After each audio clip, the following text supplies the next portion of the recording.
Hello and welcome to this audio commentary for William Friedkin's The Exorcist from 1973. This is being recorded as part of the Rental Breakdown project, alongside a bunch of other commentaries and telling of the history of Blockbuster. I hope you'll check some of that out after this. Oh, I've maybe looked at it already. I should specify from the off that this is the director's cut edition of The Exorcist, so it runs to about 2 hours and 12 minutes, so make sure that the copy you're watching is the director's cut edition, otherwise some things will be a bit misaligned and won't make as much sense, and I want you to get the most out of this. We're going to have some film analysis, we're going to have some facts about the production, maybe some interesting things you haven't heard before, maybe some weird things like the fact that this was produced at 666 Fifth Avenue. Never stopped surprising me, that one. Very, very ironic. Of course, it was filmed around New York, Washington, and abroad, some locations abroad. I'm guessing this must be the British shoot, very authentic. I'm sorry, I couldn't resist the joke. No, this is filmed in Mosul, at a dig around the ancient city of Nineveh. They really went to some, you might think that's quite an extraordinary depth to go to, but I think there was a yearning for some authenticity. And in order to be able to get there, to actually be able to film there in Mosul, Friedkin had to agree to train some Iraqi filmmakers in filmmaking techniques and also how to do fake blood. That was how they got permission to go there and film at actual sites. So a lot of the people doing the stuff are just really working an architectural dig, a genuine one, that unfortunately fairly recently was damaged when ISIS were in control of the area. Luckily not doing too much damage, but nevertheless not exactly ideal. Something that struck me about the Exorcist, another weird coincidence, maybe not as weird as this being produced, the production offices being at 666 Fifth Avenue, but I was also recording a commentary for The Shining, and the number of crossovers are quite odd. I found it really surprising that The Exorcist was initially offered to Stanley Kubrick first, who turned it down. He was never really very interested in the horror genre, but I sort of think it was a massive success of The Exorcist at the Oscars that made Kubrick think, okay, the horror genre might be worth trying. I think there was a little competitiveness there. Kubrick had Clockwork Orange very much snubbed at the Oscars in 71, or I should say 72. I think that might have nudged him into considering doing The Exorcist. He was also offered The Exorcist 2, as was William Friedkin, but both of them turned that down, and it then went to John Borman to do the job. For another Shining crossover, Jack Nicholson was considered for the male lead role of Father Damien Karras, but turned that down. Well, that was Friedkin's decision to turn down Jack Nicholson. He thought he was just a bit too sinister looking. I can't exactly disagree with him there. Whereas Jason Miller brings a very different energy to the production. And of course, they're both going to have in common the difficulty of finding a child star that is so central to the film and has to do it very seriously. I wonder at this bit, because this is not at all a typical horror movie, I did wonder if Friedkin was somewhat baiting us and trying to get us to expect that Father Merrin's hand would be grabbed in this section. If you've heard all the hype about this movie, back in the day when you didn't know about it, you just knew it was the most shocking film out there, I wonder if you thought this opening in Iraq was a bit weird, but you still expected your typical horror scares. Now that there is Max von Sydow playing Father Merrin there, and easy to overlook, but he is not that old. We're used to a very old Max von Sydow, a very veteran Sydow, but back then he was only in his 40s, and it is Dick Smith's excellent makeup job that makes him look so genuinely old. That's a lot of fine latex work there, sort of helping contraction wrinkle his skin. But I think you genuinely would not know unless you'd been told. It's such a convincing performance. Sort of interestingly, as I said, this is a director's cut. This came far later. There are a lot of scenes like this that you are not getting in the theatrical release. They really do take their time when they're doing this version. And Friedkin had to cut out a lot of these things that just set your expectations for a slower pace, a much more mature film. But this didn't come out until more than 20 years after the release. There were some shenanigans with this film being released in Britain, which maybe we'll talk about now. The release and certification of films is handled by an organisation called the BBFC, the British Board of Film Classification, although at this time when it was released, it was the British Board of Film Censorship. And they had just passed on their veteran secretary, a chap called John Trevelyan, who'd been a great liberaliser. And the job went after him to a chap by the name of Stephen Murphy. And Stephen Murphy, unfortunately, got hit with a bunch of controversies early on. There's Clockwork Orange coming out in 1971, Straw Dogs, and the BBFC would get the Texas Chainsaw Massacre very shortly after this. All extremely controversial films that sort of pushed the boundaries. But I think The Exorcist probably got more pushback from any of them. And Stephen Murphy, who had only just come into the role, was basically hit with such big controversies he did not last. He quit after 2 years. Big contrast from Trevelyan, who'd been in the role for about 20. And so Murphy was succeeded by a man called James Furman, who was understandably a bit wary. So when The Exorcist turns up for him, he doesn't want a fuss. A lot of councils do end up banning it, or rather refusing to allow cinemas to display it. It's a bit complex in Britain. Given all the difficulties and controversies around the cinema release of The Exorcist, when it's coming to be submitted for VHS release, Furman does a bit of sneaky, delicate politicking, basically not banning it, because the BBFC never wanted to ban movies. It never wanted to come off as a censor. So what Furman did was basically have a word with the distributors and say, do not submit this in Britain. If you submit it, we will have to ban it. So we would prefer that you do not submit it. And so The Exorcist was unavailable in Britain outside of private film clubs for well over 2 decades in Britain. And it got a rather celebrated release for its 25th anniversary in 1998, and that's when they finally let it be out released, and that's where my own VHS copy of this is from. Of course, Furman had just moved on from the role I think the year before, which probably smoothed things along. His successor was a bit more amenable. Now, why are we getting this very long section? I think part of the thing it's doing is trying to set expectations that this is a very mature horror film, but it also wants to get the idea, I think, of Father Merrin as someone a world apart, someone you can identify with. He is a European white man after all. He's someone that the audience is going to identify with. But you also have to have the feeling that Lancaster Merrin here is a man of a very different world, always something of an outsider. We also have to set up the idea of the importance and I guess almost, I want to say vitality of an older, more spiritual world. And that's what we're seeing here. Something where an older way of life is very much alive and well. We're also going to be set up with the idea of this being a film effectively about a great confrontation between Merrin and the demon Pazuzu. As we'll get into, Pazuzu being an actual demon. I don't believe he's named in the film. You get that from supplementary materials.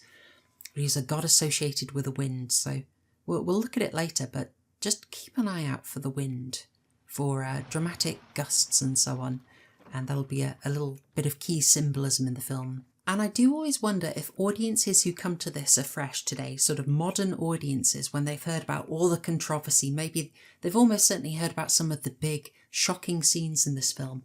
I really do wonder what they feel when they come and watch The Exorcist and they are hit with this very slow, very sedate, very methodical beginning to the film. It probably does surprise them a bit. For audiences at the time, I think it would have still stood out. I mean, let's talk a little bit about the horror context of the time. So, from the early 60s, you were starting to get horror a bit relaxed. Things like Psycho and Eyes Without a Face, Les Yeux Sans Visage, they would have pushed the boat quite a bit and made horror seem interesting and vital. But by the time of the late 60s, you have gone through sort of the peak of Hammer and Amicus horror movies, which were sort of fun but quite light, quite schlocky. They're not going to be too bloody, fairly restrained and I would say very tame by today's standards. Now I'll just pause to talk about Pazuzu there, who you're seeing. Notice Pazuzu's, the statue of Pazuzu, that gesture. Also notice these dogs, we'll refer to them later. We'll refer back to them. Pazuzu there, his hand is raised in the way of, you might know a famous drawing of Baphomet. I think it's echoing that. But you're also seeing he's a mishmash of animals. He is also priapic, that is to say he has a stonking erection, which is going to become a lot more relevant later in the film. But do note that. There's sort of obviously a threat implied there, and you got them set up across from each other, facing each other. That is the showdown that we know is going to happen. And the other really interesting context here, well, I suppose it's around a key theme that we will discuss over the course of this, that of what's called paedophobia or fear of children, which was the subject of film critic Mark Commode's master's dissertation, I believe, no doubt informed by his lifelong love of The Exorcist. A lot of information in this commentary is going to come from his wonderful documentary, Fear of God, The Making of The Exorcist, which I would highly advise you hunt down. I'll just finish off the idea of the sort of scary kids being a theme at the time. There were a lot of films about spooky kids. It comes in waves in horror, basically, but The Exorcist is definitely in the thick of one of those waves. You'd had Kill Baby Kill in 1966, Rosemary's Baby in 1968. There's an infamous child zombie in Night of the Living Dead who devours her own mother. Clockwork Orange, of course, in 1971. The Possession of Joel Delaney was 1972, so just the year before this. A very overlooked Amicus production called What Became of Jack and Jill from 1972, and of course The Omen in 1976. There's a whole host of them. This film is part of that wave of a reaction to the 60s, of a wave of liberalisation of children not behaving how adults expect them to, and asserting themselves, and the adults getting quite worried about it. Now, as I said, the wind is going to be associated with the spiritual world because of the nature of Pazuzu. So that window being open and the curtains are rustling should be cluing you in. You're going to see quite a lot of it early on to really cement that symbolism. But you're also getting that idea that in this household, Reagan here is vulnerable. These scenes, they were filmed in Seco Studios in Manhattan, and that is Ellen Burstyn, who was not the first choice for this part, but she fought for it and she won it and did an amazing job. So amazing that she was nominated for an Academy Award. I don't have to tell you how rare it is for a horror film to get any recognition whatsoever at the Academy Awards. Even so, with the large number it was nominated for, it only won 2, and it won 2 minor ones. We'll cover that later, I think. The story it was actually based on was far more humble than that quite nice Georgetown exterior. But as ever, the film world, it sort of likes to work more in an upper middle class milieu. It's a lot more comfortable there. But there are other reasons it's been upscaled or sort of moved up a caste, if you will. We'll get into that later, but it's due to the themes of, I would say, basically the liberal environment at the time, especially the sort of upper class middle environment and the ideas that were most in power in society. Now, this focus on the film set might seem a little odd. We don't really go to it much. We really don't see much of that world again. Why is it here? Well, I think it does a lot of scene setting, but it's also the writer William Peter Blatty writing what he knows. You know, obviously he worked in filmmaking, he mostly worked in comedies. His portrayal of an actual film set here is obviously very based in something he's comfortable and familiar with. Gives it a nice authenticity. But there's something deeper here. What we've just seen in the conversation that Chris MacNeil, played by Ellen Burstyn, just had with Burke Dennings, played by Jack McGowan. You saw Burke, not exactly a very reputable, upstanding citizen there. Kind of foul-mouthed. You've gone from what you might say a sort of drop in standards in the adults to immediately seeing a group of completely rowdy teenagers. And we're going to go straight from that to Reagan. And I think from that you see this flow through of the ideas. Like the ideas of the adults, their change in standards is flowing directly down the generations. Now I find that scene easily overlooked. I think it is a great setup for a more dissident reading of the film. Also part of that scene was about how fake and performative the protests at the time were. You know, Chris's line that she just said there, you've got to do it within the system. Well, that's kind of precisely what Chris tried to do with Reagan before giving up. She tries to do everything within the system, the medical system. And it's only sort of outside of that she's forced to try a more traditional method. There's so much in here like that really informs my reading. Look there at Halloween, how appropriate. Those leaves are blowing around, they're being knocked about by the wind, the nuns' veils are being blown around by the wind. Again, this is that spiritualism, this is an intersection with the spiritual world happening. And there she passes by Father Karras talking to Father Dyer. Father Dyer being played by an actual priest, and Father Karras on the left there, played by Jason Miller, who was a Broadway actor mostly. Oh, and that is Kitty Wynn playing Sharon. It's rather trivial, I suppose, but I do absolutely love her outfit. She's fantastic. You also see what a different world it is. You're going to get the contrast between Chris's lifestyle and Father Karras' lifestyle a lot. We also heard a blast there of the absolutely iconic tubular bells there, Mike Oldfield. Fun and sad story about that. Again, I could say it's quite similar to The Shining if we're still doing those crossovers. Stanley Kubrick frequently rejected the custom scores so that he could use classical music that was already pre-recorded. And here, obviously, 7 years before The Shining ever came out, William Friedkin had a custom soundtrack prepared by Lalo Schifrin. And he was there at the recording session, so was Schifrin's family, and he's hearing a sample of it. And Friedkin, who is not exactly the most laid-back director of all time, was not happy what he heard. He flipped out. He flipped out in front of the executives, in front of Schifrin, in front of all the orchestra, in front of Schifrin's family, gets the tapes, asks them to be thrown out the window. And then he goes with Tubular Bells, which he had heard elsewhere. So, I mean, we got an absolutely amazing, iconic soundtrack for this film because of that, but I do feel very bad for Lalo Schifrin. That is brutal.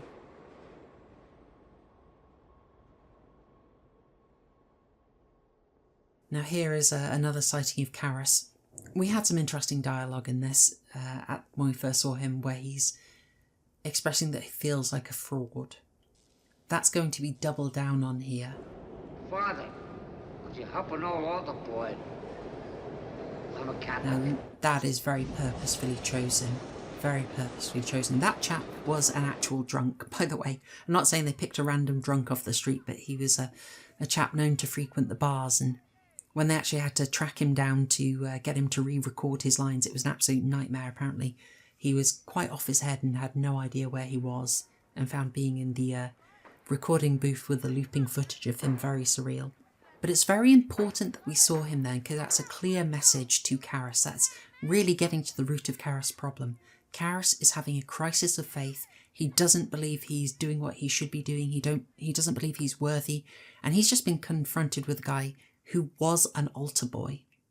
Now, obviously, he wouldn't have been an altar boy under Karras, but it's sort of reinforcing the idea that what he's doing is pointless. You know, you've been an altar boy and now you're a drunk. So how'd that work out for you? It's a big undermining of what he's trying to do. Now look at this clash. We've just come out of Reagan and Chris's home. Lovely, very upmarket, very bright, very spacious. And we're just going to see Karras here checking in on his mother. Not light, not spacious. Absolutely cramped, borderline Spartan. It's a nice little shot of him in boxing gear. You get a reference later to him looking like a boxer, so I quite like that. I'm not going to say it's exactly, you know, set up for him knocking 7 bells out of Reagan, but more that it supports the observation that he looks like a boxer. Now this is very interesting here. So note, the mother is speaking in Greek. So she is old, he is younger. He's not a young man, but he is younger than her. But note, she is speaking Greek. She is tied to the older world. Just like Merrin, she is tied to the older world. And we literally can't understand her. If you turn on the subtitles for this, you probably have it just noted that they speak in Greek. You don't get a translation. And that's because the idea is we should not be able to understand her. Because the idea is that there is a separation. She, like Merrin, represents an older time, a more spiritual time, and he is distant from that. He's distant from her in age, but he's also distant from her in the sense that they're literally not speaking the same language. So it is a sense, it's symbolic of that idea of the old world, of spiritualism passing away. And this film is going to look deeply at the juxtaposition, the contrasts between the old world and the new world, of modernism and faith, and how they clash, how they could maybe work together. Karas is effectively the fulcrum on which that conflict spins, if you don't mind that rather tortured metaphor. And look here now how he's taken his uniform off, and basically he's just her son. He's a bit more comfortable. I'm not saying he's delighted, but he relaxed there. Now he has to put on the uniform again, and you just see it sort of weighing heavy on his soul. And this is, I really feel, quite a heartbreaking section that I've come to appreciate. As I said, the pace is very gentle, it is very patient, it is not rushing, and I did wonder if it's how confounding it is for audiences. Again, that contrast, suddenly back in the McNeils, it's bright, it's incredibly spacious. I don't think it's an accident that we are meant to see. That basement is clearly bigger than Karas's mother's house. And we're going to see over and over that basically he feels he's let her down. I want to note here quickly, that statue of Pazuzu that statue of a bird that Reagan was holding, I've often felt that it's somewhat of a subliminal hint towards Pazuzu. We'll see it a couple of times. It obviously isn't an exact match, but Pazuzu also had wings, also was kind of a mishmash. And I just thought it was maybe a slight hint that there was already an influence in the house. Now that Ouija board is a much more obvious influence of, say, a sinister force. And we've already seen a bit of evidence there of a bit of a supernatural thing going on. You notice there that weird thing just happened, and Chris has already kind of just written it off. She will write off a fair amount of the signs of the supernatural until she literally cannot do it anymore. But luckily the film will not waste your time too much with that. Now the Ouija very much was a craze at the time, and there's some reading here, sort of, if you want to be incredibly literal, yes, maybe it's the Ouija board is how she gets infected with the devil. That would be very Jack Chick pilled, but I don't think at all that the film is saying that. This was a very serious attempt to take the subject matter seriously, maturely, patiently, and I don't think they're going to do anything as sort of goofy as it's literally the Ouija board. No, there's something far more symbolic. We're getting a very good long look at Linda Blair here. A long close-up of her face. It's sweet, she's cute, and I think the purpose of this is to get you very used to what she looks like now and see her as that sweet child, because that face is going to be absolutely, damaged over the course of this film. It's quite shocking when you've just recently watched this. You think, that face is going to be bruised, it's going to be scarred, it's going to be bloated. Makeup artist Dick Smith is going to absolutely go to town. It's quite grim. So I think that's why we get so much time focusing on her right now. Now, I think there's something else that's really important in the fact that she was using a Ouija board, not just that it was crazed, but it's the idea that with a Ouija board, you're reaching out, you're trying to contact someone, you're trying to talk. And I think that's very much that's very much a sort of sign that she does miss her mother. Like, her mother is away shooting things, moving her around. The father is not there, as will be made very clear in the next scene. You know, things might be a bit sort of sweet here, but we're going to see that the family life is actually far from the sort of maybe ideal scene you've got there. So the idea that Regan is looking to reach out because she's got a sort of emptiness and she uses a Ouija board, that is deeply symbolic of what I feel is the real message of the film, which is quite a distant reading. It's a very similar idea to those in Talk to Me from 2023, which I've got to say was absolutely excellent. It was one of the best recent horror films I've seen. That and Saint Maud, I would say, are two of the only recent films that I think are of this calibre. Moving back to Karis here, notice we'll just bounce between them a few times. They are our lead male character, lead female character, and that is Tom Birmingham, Father Tom Birmingham, just credited as Tom there. But talk about the authenticity there. Friedkin goes out of his way to cast actual priests in. And I believe they were priests that William Peter Blatty had actually consulted to try and get things to be as authentic as possible. So I think it really helped that they had them there. Now, you've probably heard a lot about the sort of worries about the curse on the set, so I'm not really going to talk about that much at all. I think that's very well known. I think the sort of deeper analysis and symbolism is probably where I can give you the most value in this commentary. But seeing as he was an actual priest, he did do a blessing on the set to sort of calm things down when people were rather worried about there being an actual curse on the set. This is a very serious scene. Karis just talking about losing his faith.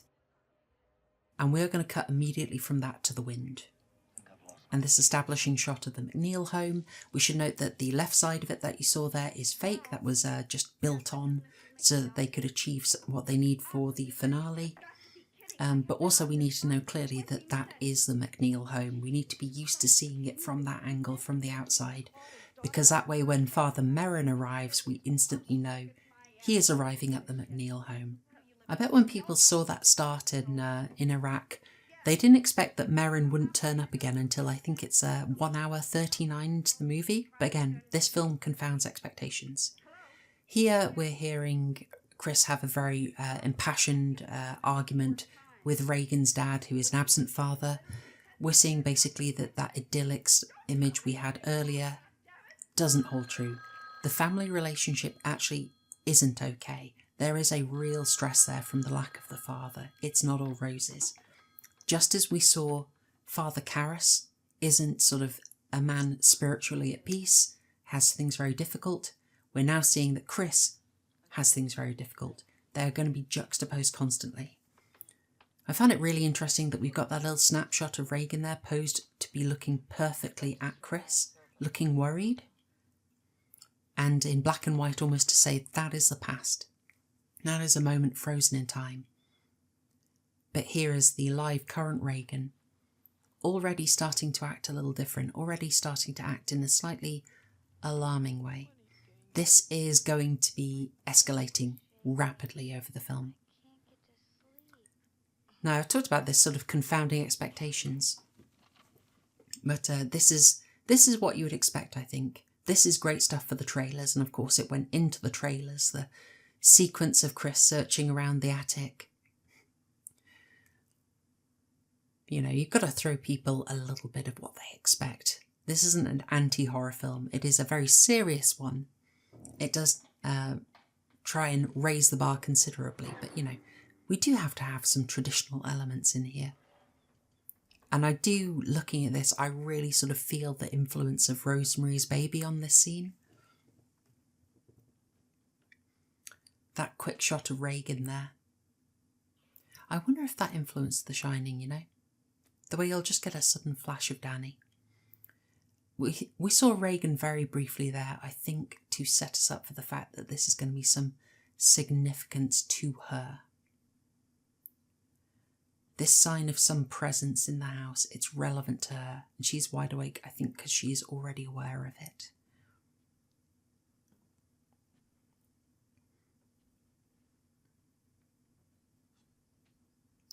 There's probably a lot more what you're expecting when you came in here. Very, very tricky candle work, by the way. Very, very tricky candle work to try and actually get that lighting. I don't think Friedkin was taking the Stanley Kubrick approach, but oh well. Kubrick on Barry Lyndon, which he did just before The Shining, decided to light things only by candlelight. Caused a bit of a nightmare, but I will stop Kubrick posting. Now that shot of the mousetraps there is a lovely little payoff. There was a really great joke earlier that I did want to point out when there was a joke about the rats being quiet rats. Clean rats, which I think was a great sign of William Peter Blatty's comedy writing. Now this, I think, is a little bit of the cheat. You get a good scare with that sudden flame, but then the fact that you have Carl talking to Chris lets them sort of get away from addressing it any further. I do have to say, I think that was cheating a bit. And more than a bit, to be honest with you. But you do what you have to. There is a bit of a truth. There is a bit of an observation that you've probably heard about comedy and horror working really well together. If you can write comedy, you can write horror. And that's because they're all so very much about the setup and the payoff, the building up of tension and the release of tension. I very much believe that's true here. I think William Peter Blatty's comedy writing really helped him with this.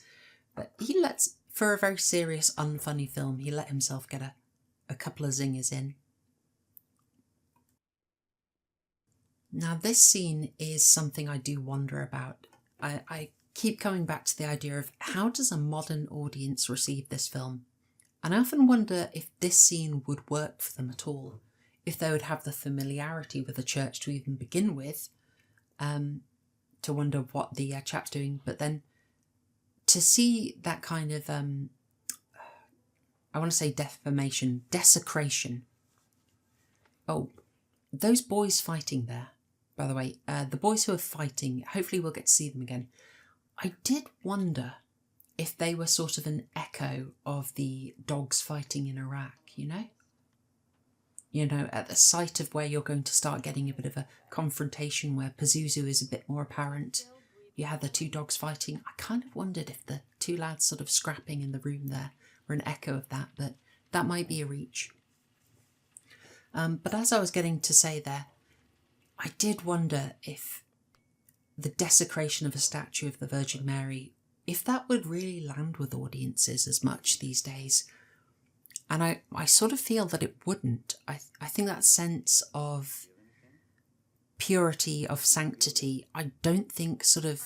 What I'm trying to say is I think the overwhelmingly secular, overwhelmingly atheist milieu we live in means that something like that just wouldn't work. Now, we do have our own things now that are, I suppose, like our new sanctities that you can blaspheme against. Those would be, say, anything related to a sort of racial or sexual prejudice, etc. There's certainly some words that we could drop in this that would certainly shock a fair few people, but that desecrated statue of the Virgin Mary, I do not think that would do the job. And I find that quite interesting. I thought this about Frankenstein as well, when so much of that is about the sort of defiling of what is sacred in building the creature. I don't think that aspect of horror lands with people nowadays. And you really are left with a much more sort of reduced selection from which you can build your horror, namely shock, gore. You know, the palette is a bit limited. Getting back to this. Funny, interesting, the doctor there is going to talk about prescribing Ritalin. What we're going to see here is, as well as a bit of an amp up, as I said, it would escalate. It is going to go quite a bit further quite quickly. What we're seeing is exactly what you would expect to see. I think that's probably important. This is the believability that has to come into play. You've got to be able to relate to Chris, you've got to be able to relate to her choices. And if your child started behaving weirdly, you would do exactly what she's doing. You would pay close attention for a while, talk it out, then you would take her to the doctor. And you get the doctor to do a few tests like this. Even when behaviour change starts getting extreme, you'd probably go to the doctor first.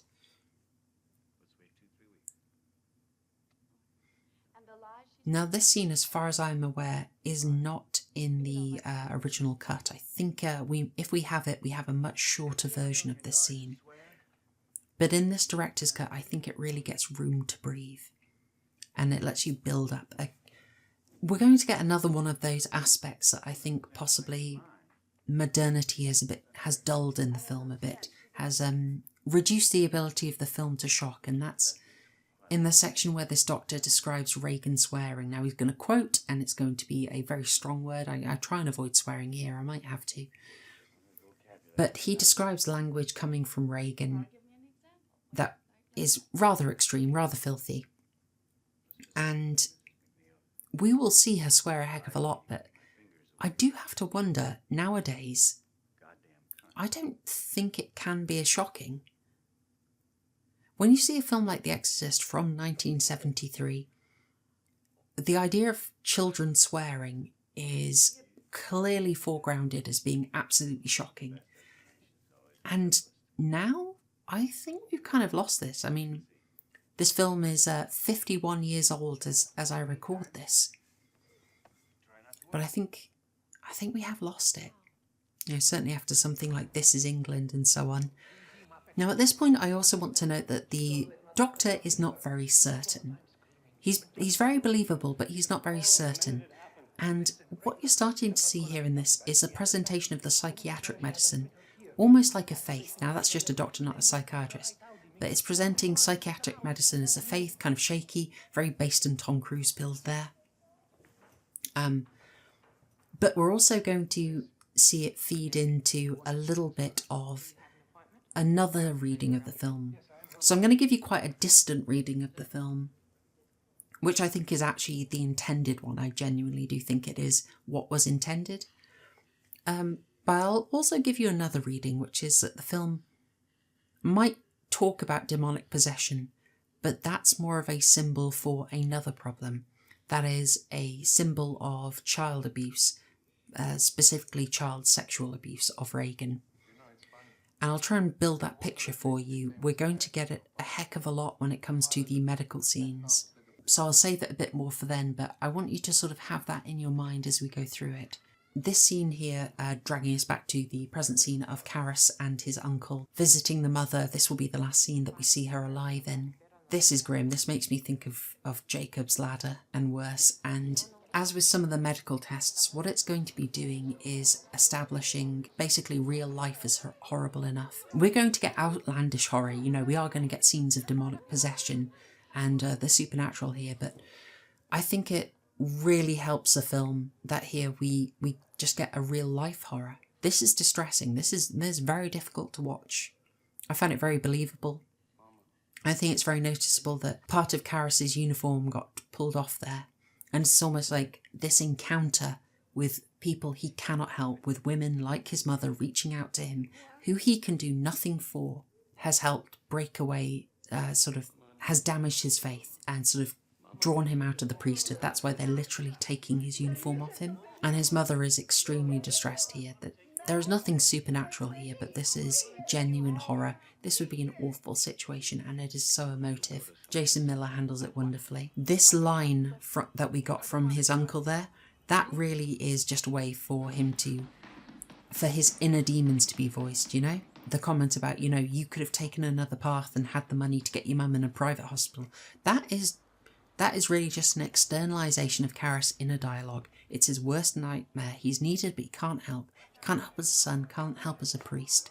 As I said, Jason Miller was a Broadway actor, seen by Friedkin and then hunted down and pursued. He wasn't really up for it, but Friedkin had to persuade him. Now, how's this for a contrast? We go straight back to the McNeil house.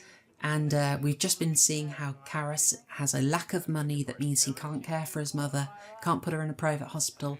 And now you have a lavish scene in Chris's house. It's really quite in your face, really. It's not subtle, but the contrast is there. And Burke there is just he's just being awful, frankly. Absolutely insufferable person. There we're seeing Father Dyer again. And we're going to get a really interesting bit here. I do not know why this is here, but I think it's quite astounding. Burke is being completely inappropriate, harassing Carl, using some rather inventive swearing. This film will say cunting a fair few times, and that's a swear word that just hasn't caught on here, but isn't it absolutely astounding how the sort of anti-German prejudice of Hollywood, of the liberal world, I would say, is explicit there. Like, that is on show. The liberal bigotry is on show. This is meant to be sort of acceptable to have a go at the Germans, hold the memories of the Third Reich over their head. Even though Karl is Swiss. But you wonder, would it be fine if Karl weren't Swiss? And I think that is really interesting that they would just put it out there. On the other hand, I do have a major problem with that scene. I think the acting by the chap playing Karl was quite weak. I didn't really feel that he was bottling it up, and it was something that finally pushed him over the edge. I do feel like he didn't handle that transition massively well there. Now, what's going on here? Now, I want you to look at this. I don't think Chris is there. Note that Chris was just downstairs with Burke, looking after him, very involved. Now she's upstairs with Regan, tucking her in. Regan's eyes are open. And then the next cut, we are back with Burke. Now, how does she do that? How does the time work out? I don't think it does at all. I'm going to posit that what we just saw in Regan's bedroom is not actually Chris. That is some kind of representation of the demon. Jack McGowan is heading off there. We'll see someone else sort of drink and fail to make a proper exit later in the film, but this would be Jack McGowan's last film. He died of influenza shortly after filming this, unfortunately. He does a very good job playing an absolutely reprehensible person. But he's also very key to the child abuse reading that I mentioned earlier. As we go through this, notice everything you hear about Burke. Notice what a kind of disreputable person he was. Absolutely inappropriate. And then notice how often he's left alone with Regan. How Regan was talking earlier about how he comes over a lot. Now, I do think that bit actually works against the reading because she's a bit too relaxed around him, but later, when it's noted that he was in her bedroom when he shouldn't be, that does very much help the child abuse reading. As for this very memorable scene, it might be a bit of a running joke if you've seen another video on my channel about the movie Terrifier. But Regan pissing here is quite interesting. The fact that she would come and urinate in front of people, that is one of those taboos that has stayed. I think that does still stay shocking. You see it so rarely in a film that it still has the power to be quite impactful here. So think of very recently, actually, another sort of paedophobia film, another sort of worry about the children, came out just before this in 1972. That was Wes Craven's Last House on the Left. That had also the use of urinating as something shocking, something taboo. But more recently, we've had It Follows and Smile, which I thought was actually very good. Also used a scene very much like that to kind of shock you, and I think it does still work. We've all probably seen a couple of dozen decapitations at this point, but seeing someone piss himself is a bit of a rarity. But there's more to it than that. It's not just a taboo, because we're going to see now that the maid is trying to clear it up. She's trying to remove the stain, right? Now, we don't really see how people reacted after that, but we just cut away from it. Now we're trying to remove the stain of the incident. Basically sweep it under the rug, if you were.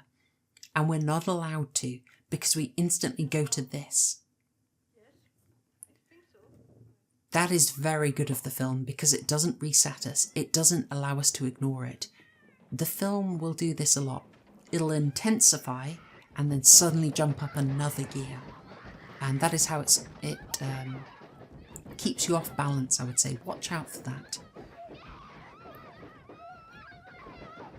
This is a scene that I believe is also extended dramatically in the director's cut, although it may not even be in the original cut, in the theatrical edition. Now, notice this again. It's I'm sorry for repeating myself, but it's juxtaposition. Chris's situation is intensified, and now Karis's situation has intensified again. Grim room. This is his place. He's only got one room.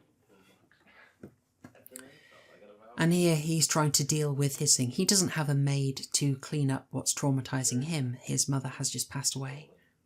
But he's trying to deal with it by drinking. Their fates are extremely intertwined. One of the sources I looked at for the interpretation of this is Carol Clover's Men, Women and Chainsaws. I did largely buy it for the title, I'll be honest with you folks. She has a section analysing films like The Exorcist. She throws a lot in there, so she throws in Witchboard, The Exorcist, The Omen, it all goes in, and sort of treats them as a subgenre. And in her reading, typically the fate of the usually young girl is meant to be a sort of object around which the subject is the suffering of a man. It is a feminist horror analysis book, so you might not be surprised at that sort of take. That would be her interpretation of what that parallel is about. It's not one I agree with. We'll talk about it later towards the end. In the sequence with Karis here, we're just getting the focus purely on him, emphasising how personal his need is, going right inside his head, seeing his dream. That necklace itself, which is meant to be protective against demons, there's a bit of a story behind that. He was actually given that by a priest who knew he was filming about the devil, and he was warned that when you try and expose the devil for what he is, he will come for you. And the priest gave him that necklace to protect him from that situation. It's great symbolism for just how alienating and depressing and dangerous the city is, the fact that he feels he has been kept apart from his mother there. We're also going to see a great overlay with Reagan's story and one of the infamous subliminal images of the demon there. There are quite a lot more of them in the director's cut, I think possibly because Friedkin saw how well they landed and wanted to build up on it, but he also had the aid of computers to help him slip a few more in. Now notice there that the intercutting was even stronger. We saw Karis's dream, which was almost completely missing sound, but we got the sound from Reagan. This is really telling you that their fates are intertwined here. That's a great bit of symbolism. We've got that other comparison here. Karis is dealing with his situation via a faith procedure, that is delivering a ritual here, but Chris is dealing with things by the doctor's ritual. I think it's very neatly done. No one is spelling it out. The editing is doing all the work here. Now here's that doctor again. We get a really important line here. Chris asking, what caused this? What causes this? What's causing Reagan's problem? And he says, lesion. Now, I don't think that's an accident. Lesion sounds so much like legion. So from the biblical story of the possession, the demons say that we are legion. I don't think that's a coincidence, especially as we're going to hear later that Reagan will say the same thing, that there are many demons within her. So not just a single one. It's just like the legion possession. So I don't think it's an accident at all. And I thought that was really great, subtle screenwriting. Now we're going into a section here that I do think is very challenging. This is going to be the part that I think is absolutely key to the child abuse reading, where we're going to have a lot of symbolism that's going to be quite grim. So you might want to rewatch this section with my commentary turned off or with the subtitles turned on, and pay a lot of attention to what is being said and how things are being described here as we get into that section. Ellen burst in there looking absolutely distraught. It's fantastic. Okay, so here is that section. Watch this, listen to the descriptions, think how they could be a bit of a double entendre for child abuse, okay? Now, this scene is made even creepier by the fact that it's also featuring a real-life serial killer. That chap right there with the beard, with the brown hair, that guy was a real-life radiology technician, and his name is Paul Bateson. He was convicted of the murder of journalist Addison Verrill in 1979, and he's also the likely perpetrator of the bag murders, where gay men were picked up in bars, seduced, brought home and dumped, killed and dumped in bags. Very much like the end of Henry Portrait of a Serial Killer. And, for a film that I believe is effectively about liberalism as a danger in society, this is a very unexpected and unpleasant bullseye, very close to the mark there.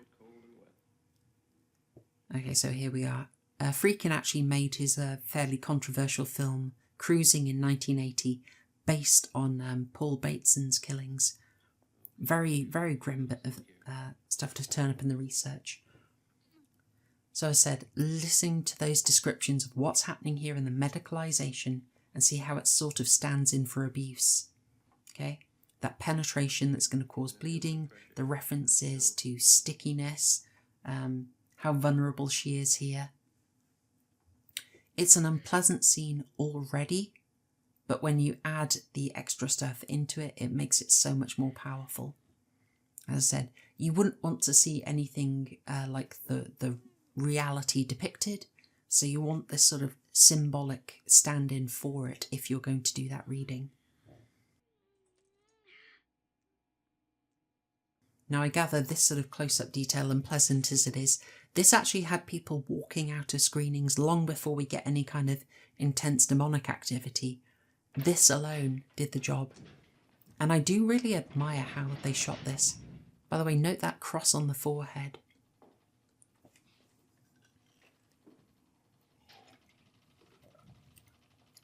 And compare that sort of rattling there, that banging, to how the bed was being banged. Regan being shaken about in her bed, obviously a key sign of the possession, but also think how that works with the child abuse symbolism. Her being thrown about in the bed, being controlled in the bed, bruised and injured there. It's really uncomfortable to go into, isn't it? But I do think that's something that the film was getting at. Now it's quite amazing that this level of detail that they actually got away with an R rating with no cuts in America. They thought they might have to cut it down to avoid NC-17, but no, they got it as an R. It might have been an X at the time, I apologise. But they actually didn't have a problem, even as things are going to get much more intense. The censors that reviewed this film saw that it was an extremely intelligent film, they saw it was a sincere movie, and they thought it deserved a lot of attention. They thought it did a great job. That was often the approach that was taken in the UK as well. They had that sort of flexibility where they would say if a film had merit, if it had sincerity, it was trying to do something serious and have some worthy aspect to it, they would be a lot more lenient. And I've got to say that is a reading that I'm very much in favour of. Now this is going to be a really great illustration of how the editing, how the directing delivers the scares effectively. There's something we've been warned about, the bed shaking, but we are going to see a rapid, intense escalation. So if this is sort of your level 1, we are going to jump to level 7 very quickly. And this is going to be the pattern for a lot of these scenes, so that you can't acclimatise. It's a very, suddenly you're getting this deformation in the throat, and here's the escalation. The first time you're hearing that voice, and now absolutely obscene gestures and phrases. As I said, it jumps up. It's so much more horrifying that she's behaving so wildly. It's a hell of a lot. That is her first hitting of herself. And you're going to get the idea throughout this that a lot of the injuries you see on Regan are self-inflicted. So that's why you got that first shot of her sort of damaging herself. But it's a heck of a lot. Now, they give you that incredible screaming, incredibly intense scene, and then you're just hit with silence. And you're given, I feel, with that time to let it sink in, time to appreciate it. When censors saw this, this is what they're looking at in terms of it being a sincere film, not just a sensationalist one. I love how Ellen Burstyn is doing this here. She was deliberately very glammed up earlier in the movie, and over the course of it, she is going to deliver such a performance that is absolutely void of sort of ego, of narcissism. She lets herself get worn down, ugly, absolutely unglamorous, looking her worst. This with the bags under the eyes. It's fantastic. She is so committed to the role. I think it's absolutely excellent stuff. The doctors as well, they're going to look really stressed as they go on. Already, you've seen a drop in formality. I really do think it's a shame she didn't get the Oscar in this. I'm afraid that one actually ended up going to Glenda Jackson in A Touch of Class. I'm not saying it's a bad film, I just haven't seen it, so I don't know. But I do feel that she really missed out there. Something else I'll note about this is increasingly, as well as being less glamorous, Chris is going to dress a lot more masculine, and it's almost as if she's trying to fulfill the missing role in the home. So for the reading where we're seeing The Exorcist as basically a warning about the impact of, well, liberalisation of modernity, but particularly a liberal environment, the absence of the father in the home, then basically is what causes a chaos and allows dangerous influences into the child's life. For that reading, which I think genuinely is the intended one, the fact that Chris now is trying to dress more masculine, it's like she's trying to fulfill both roles to try and make the home feel more complete. I think that's very intentional. Back to another completely different sort of horror. As we said, this film will deal plenty of horror just from real life before it turns into the more obviously supernatural. Look there, just how the Doctor is absolutely strung out. It's wearing on him as well, and I really like that. He's not some kind of cardboard, one-dimensional character who's just there to be snooty and refer to a chart. You feel like he's absolutely invested. It's weighing on him as well. He is a doctor who cares. But he's kind of stumped at this point. They'd fought turning to a psychiatrist because they were trying to deal with a much more certain round. They were hoping that what was lying behind it was a simple lesion that they could see on the brain, something entirely physical, entirely material, and that would be enough. They could sort that and then they're fine. But they failed that. So they're then turning to the far less secure realm of psychiatry, which none of them want to do because it goes a little bit less secure.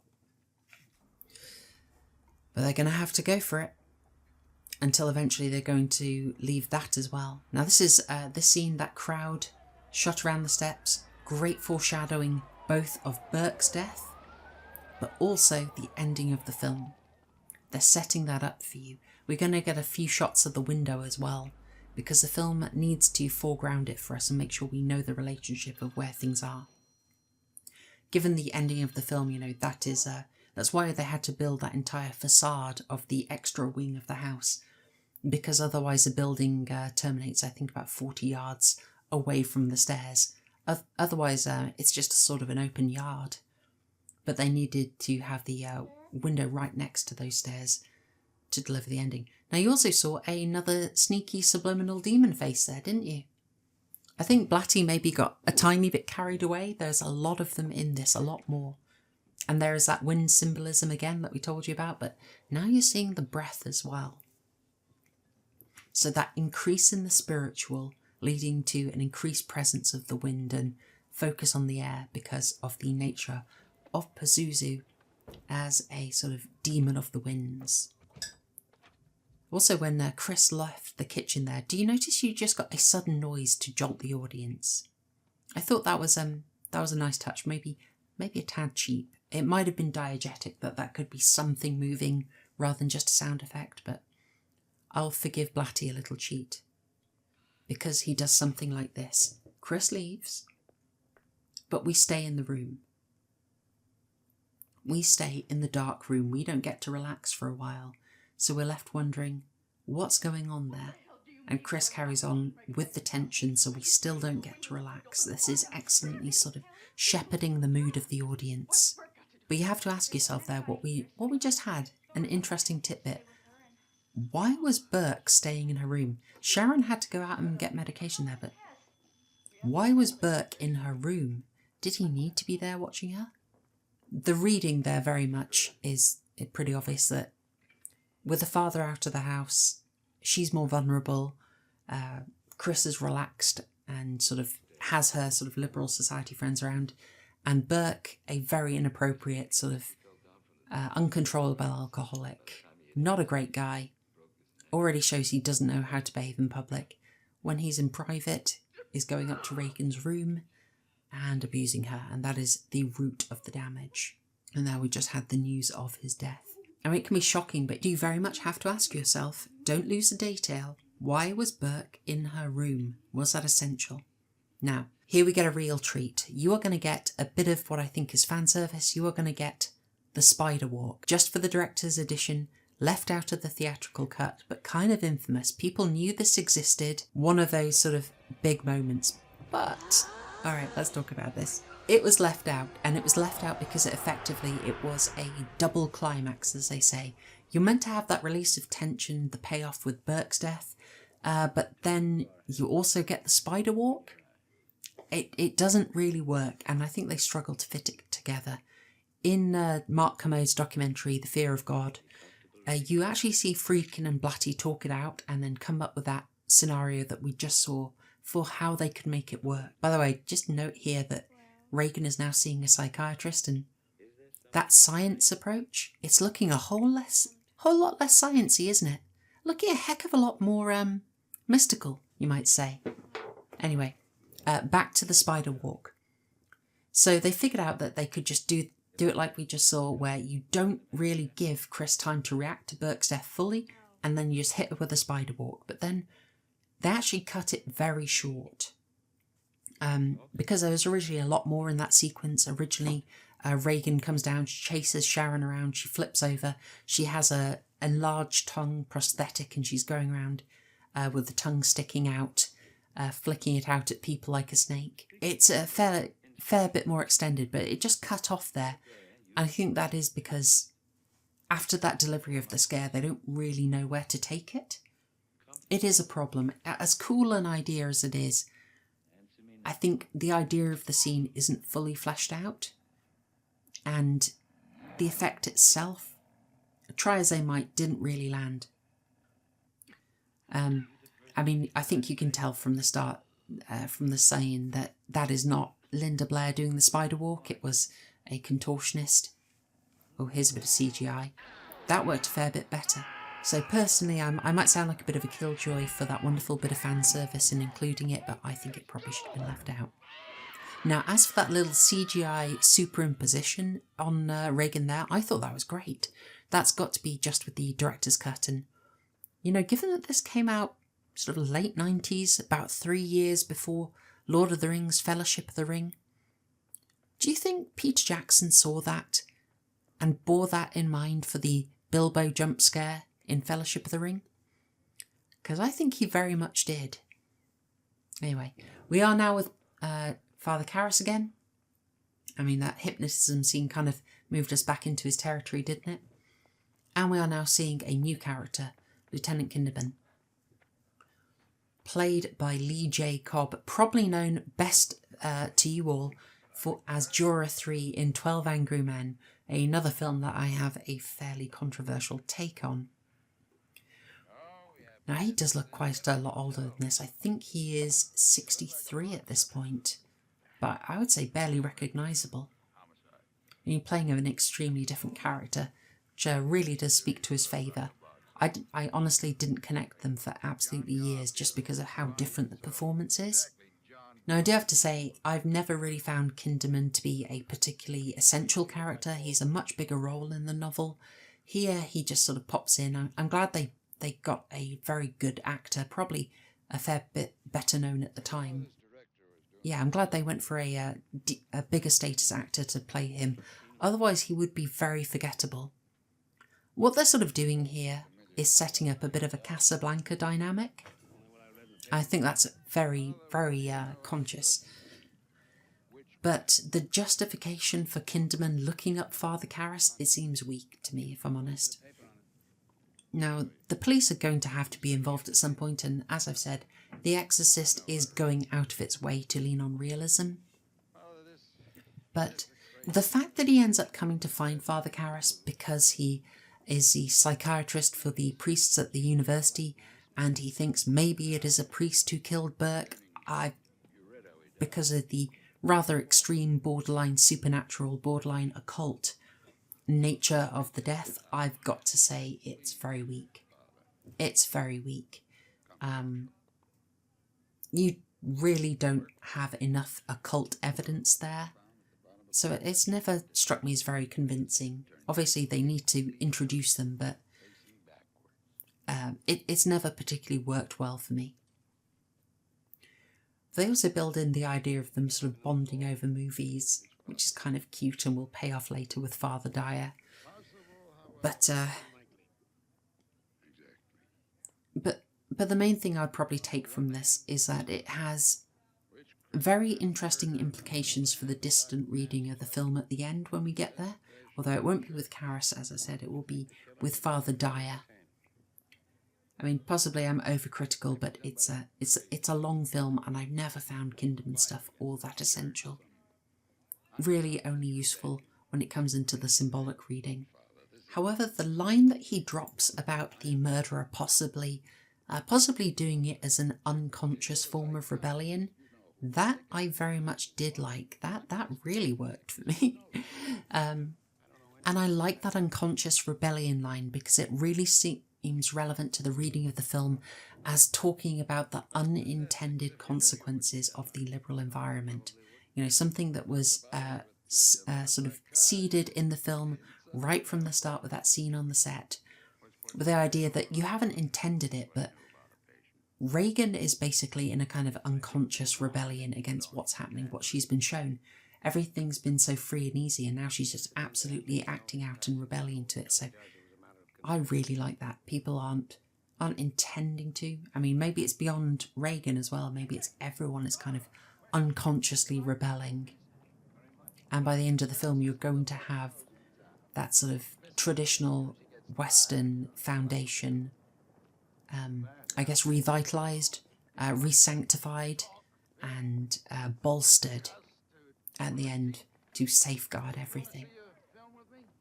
Possibly isn't the reading people come to this commentary for, but it is what I saw in it, and I do genuinely believe it is the intended reading of the film. A lot more from William Peter Blatty than William Friedkin, of course.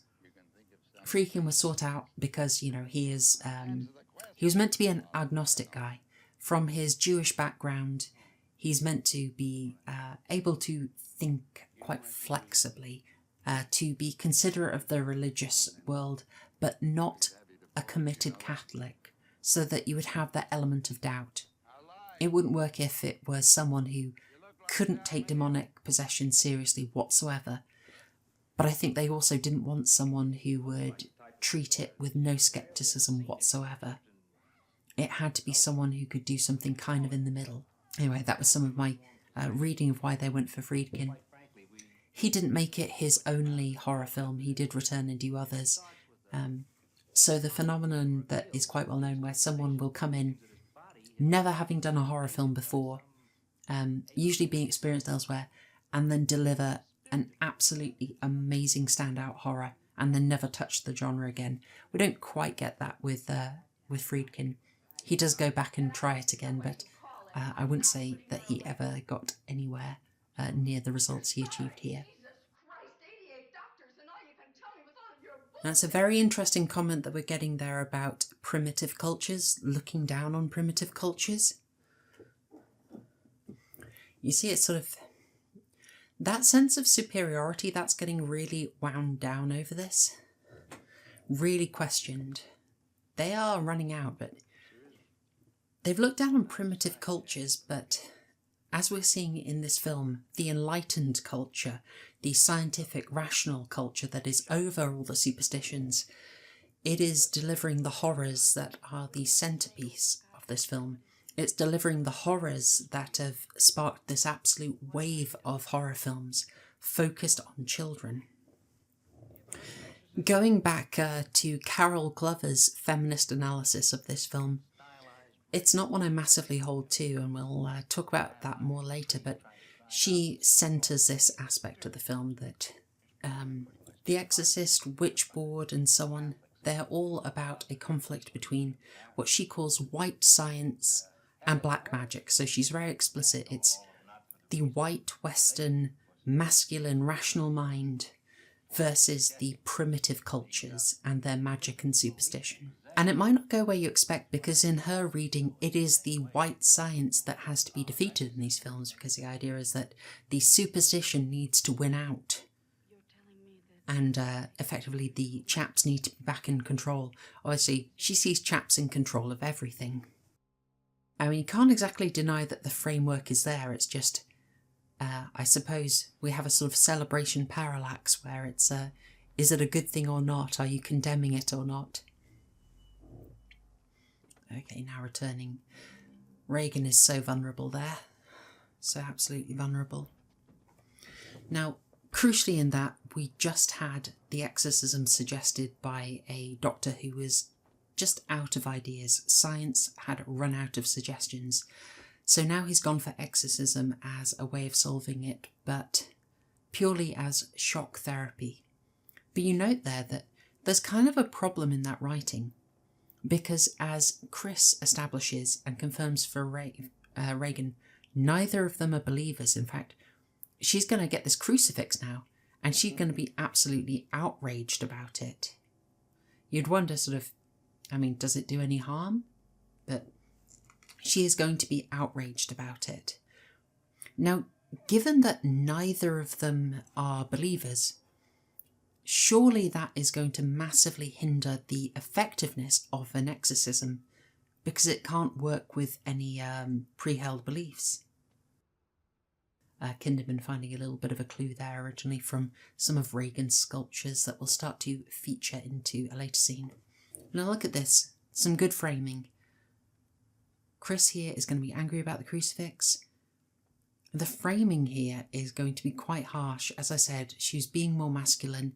Now she's framed absolutely dominating Carl. Very good directorial choice. Very much a man of the house, because she's had to be. She's trying to fill in the gap. But in this distant reading of the film, it's sort of the involvement of the traditional male and Father Karras that is going to solve it. And there is some setup framing with Kinderman seeing the window, starting to piece things together. But we also need it established not just for the how did Burke die angle, a very minor aspect of the film. We need it established for the ending. As we remembered, that facade, that whole side of the house, that does not exist. I try and stay away from production details because I think a lot of people tend to focus on that, and there's some interesting stuff there, but I try and give you aspects of analysis that you probably haven't come across before. I think far fewer people talk about Carol Clover's Men, Women and Chainsaws or E. Michael Jones' Monsters from the Id than they talk about, say, The Curse on the Exorcist. So I try and give you new material here. So you're getting a little hint in this scene that Burke is an abuser, sort of Lee J. Cobb's performance as Kinderman here comes back to asking, why was Burke there? You know, what's going on there? Before we go further, actually, I should point out that the scene where the exorcism was suggested... Oh, look at that in the background. Is that a cockroach on the wall? Cockroach in the wallpaper? It's a little odd. The big challenge was an exorcism has been suggested. Now, I talked about why in the doctor's logic that shouldn't work. You know, I'm going to highlight it. That is a bit of a problem. But it does present another screenwriting challenge. So we've just seen Chris absolutely flip out of the crucifix. She is not only not religious, she is clearly hostile to religion. So now the problem in the plot is, what could happen that is so extreme that she will turn to a Catholic ritual to solve the problem for her? And that is where we're going to get the most infamous scene of the movie. That is going to be the crucifix masturbation scene. Something that's, culturally it's mammoth. It's what people tend to focus on. And I think in doing so, they tend to give a very distorted vision of what this movie is.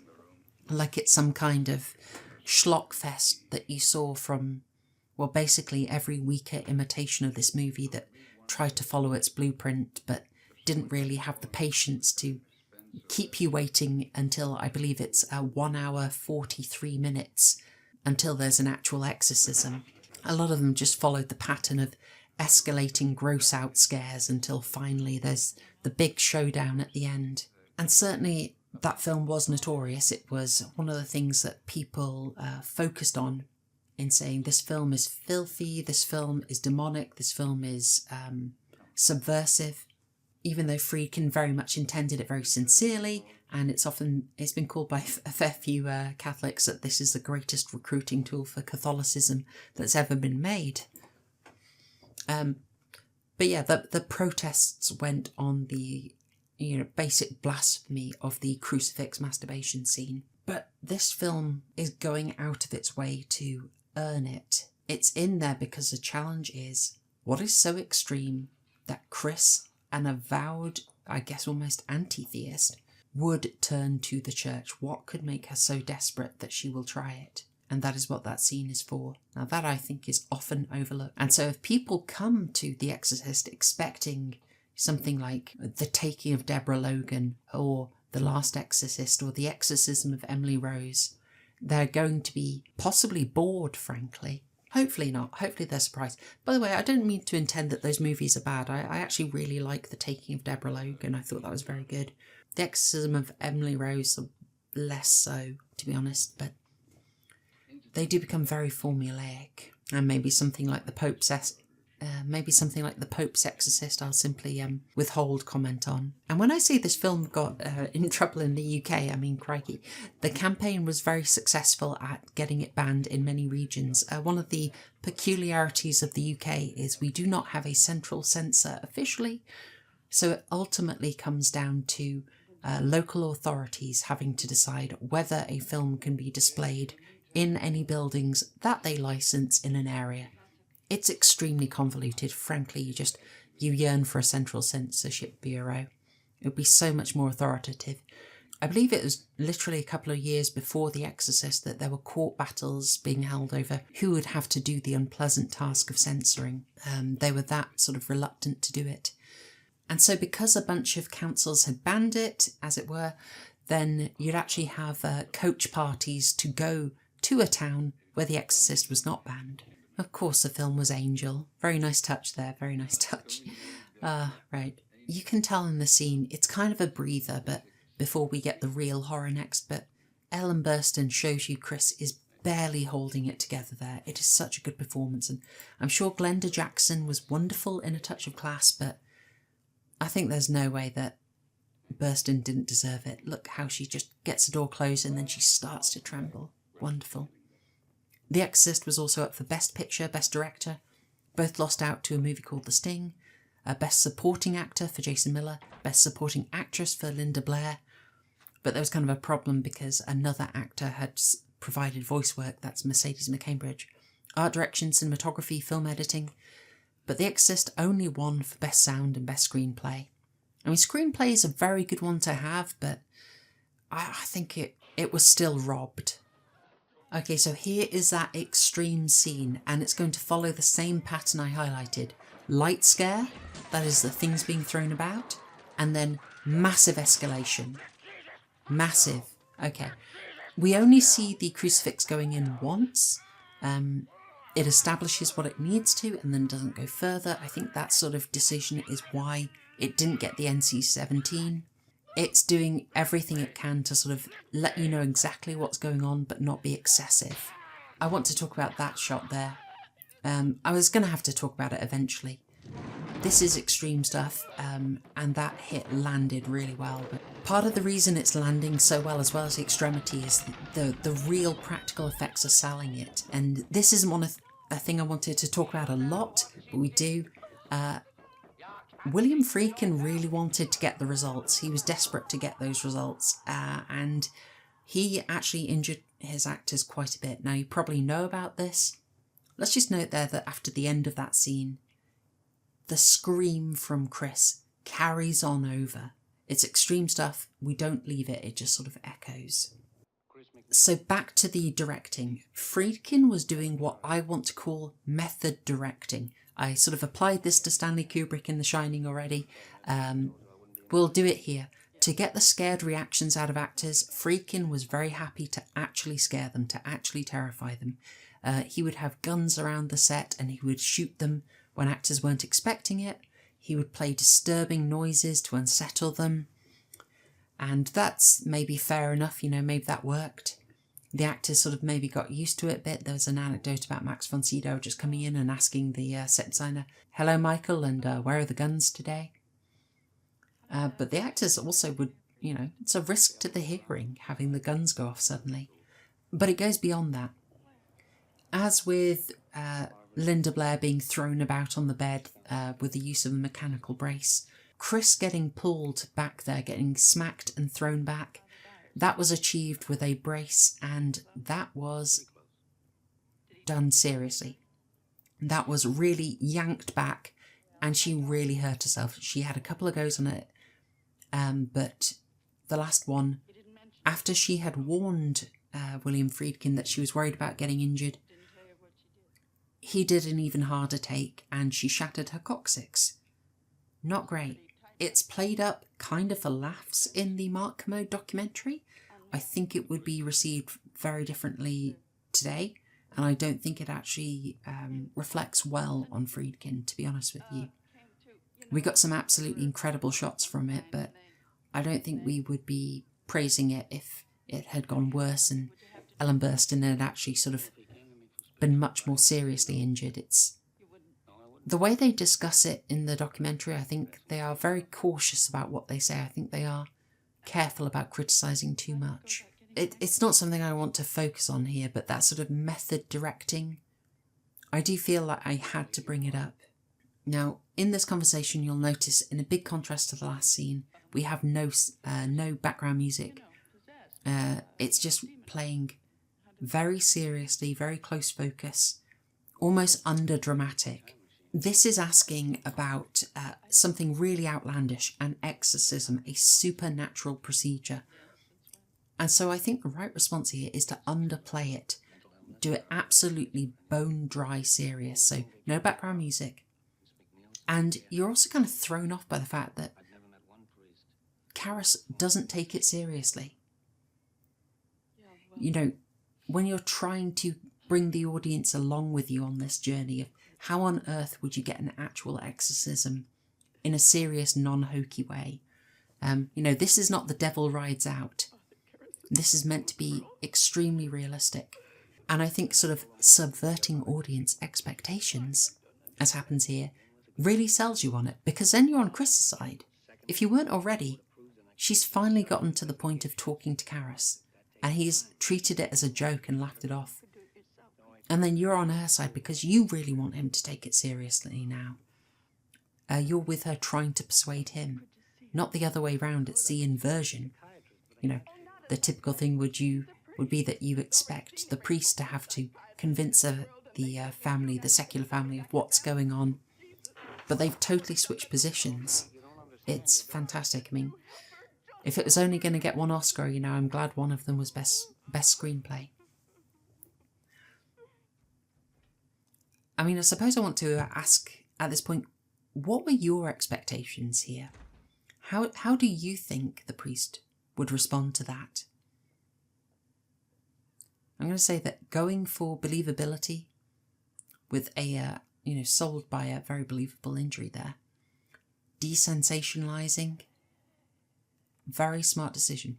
It's weird to say desensationalizing just after the crucifix masturbation scene, but I hope I've justified for you why that needs to be in there. Pace-wise, let us note we are 1 hour 25 minutes into this film and there has been no exorcism.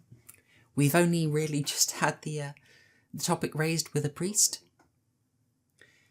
I have had other problems with it. as I said, there was a problem with the doctor raising it. I really do think it should have been Father Dyer who came up with the idea. Notice that Regan already has vomit down her. She is going to do that famous vomit fairly soon, the projectile one, but just the set dressing subtly builds in that she's already doing it. And you're noticing the injuries to the face. Those are the self-inflicted ones that we talked about being set up, that she scratched herself with the crucifix. That was Friedkin's idea, that's how she would do that injury. Something else that was really significant that I want to highlight there was just before letting Karis in, Carl refers to Regan as it. It's in there. Very, very nice work. Again, so we have to praise Dick Smith's work here. Just amazing makeup. Some of the early takes, you may have seen it, you might have seen some other attempts to do the demonic face. They look, I'm going to have to say, absolutely awful. It just would not have sold it, you know. Kind of like the early shots of The Predator where it looked like a weird sort of werewolf thing. Absolutely no. The iconic makeup work sold it, and the makeup work sells it here. If they'd have gone with the awkward sort of witch look that was one of the first shots, it would have broken the illusion here. And we absolutely rely on being convinced. Oh, that is fantastic owl choice, by the way. You'll notice that she's got a great grey owl on there, Nebula Strix. One of my favourite owls. Wonderful choice. I didn't get to see the other one close enough. I'm not sure, it might be a boo-book owl. Never mind. Look at that lion with the wings. Do you remember how Pazuzu looked? Had wings, had a sort of lion's face. As I said, this idea of the influence of Pazuzu being in the house in a subtle way earlier, before it escalates, a slippery slope if you will, that's quite intelligently sunk in there. So much to say about this, gosh, we're breezing through it. So we had, in that encounter, we had much more of Mercedes McCambridge's voice work. That was enhanced a little bit, but mostly it was Mercedes McCambridge, hired for a kind of neutral voice, somewhere between masculine and feminine, you know, meant to sound off-putting. Some people can tolerate it, but understandably, it's very off-putting to a lot of people. The line that she got to deliver at 1 hour 25 was, to the question, where's Regan, was in here with us. So if you remember way back when the doctor was giving an explanation and saying that a lesion called it, well, as I said, I highlighted that because the legion blurring is important. There we got a payoff to it, that Regan is, I guess, possessed by a host of demons. Although Father Merrin will disagree with that much later on. Oh, there's that Pazuzu statue again between them. In that scene, you notice there was a great bit of interplay of Karis challenging the demon, sort of winning, sometimes demonstrating that there's a genuine possession in advance, and then when he's challenged, does not respond to it. And you might feel that's sort of disappointing, but the demon has already demonstrated supernatural knowledge. If the demon just answered every question it was asked, you kind of have a screenplay dead end. You know, it's a tension killer. You need that doubt. You need the demon to be uncooperative. For instance, by reacting to holy water that is not holy water, reacting to fake holy water. And the dilemma of that is Karis is meant to think, well, this proves it's all fake, even though he's seen enough to know that this girl could not possibly know what she knows or do what she does. He's already had the demon reference something it couldn't possibly know, you know, the old vagrant he saw, who was a specific reminder of his failure as a priest, trying to psych him out. And then the reference to his mother, that is a far more damaging attack. Because as we know, Karis's big problem here is feeling like an absolute failure, absolute fraud. We're going to get a lot more interplay with that. His mother is going to be even more significant later, but that was a very substantial attack on him. So the point was with that Karis has to act on faith. He has to believe it. Oh, by the way, there's a shot proving Regan did undo the straps. As challenged. She just unstrapped herself and walked about, and as seen by Kinderman. Fantastic subtle bit there. I loved it. I love it. She said she'd do it later, and she did. Hello, Daddy? This is me. Here he's in a language lab. We got a little bit to say about this, by the way, but we'll get to it later. This shot here with the kind of Drost effect in his reflections, I love it. I'm not sure what to make of it though. The only way I interpret it is that he's sort of really challenging himself. He's conflicted. He's split on it. You know, there's Karis the unbeliever. There's Karis the religious. Karis the failed son. He's feeling absolutely divided.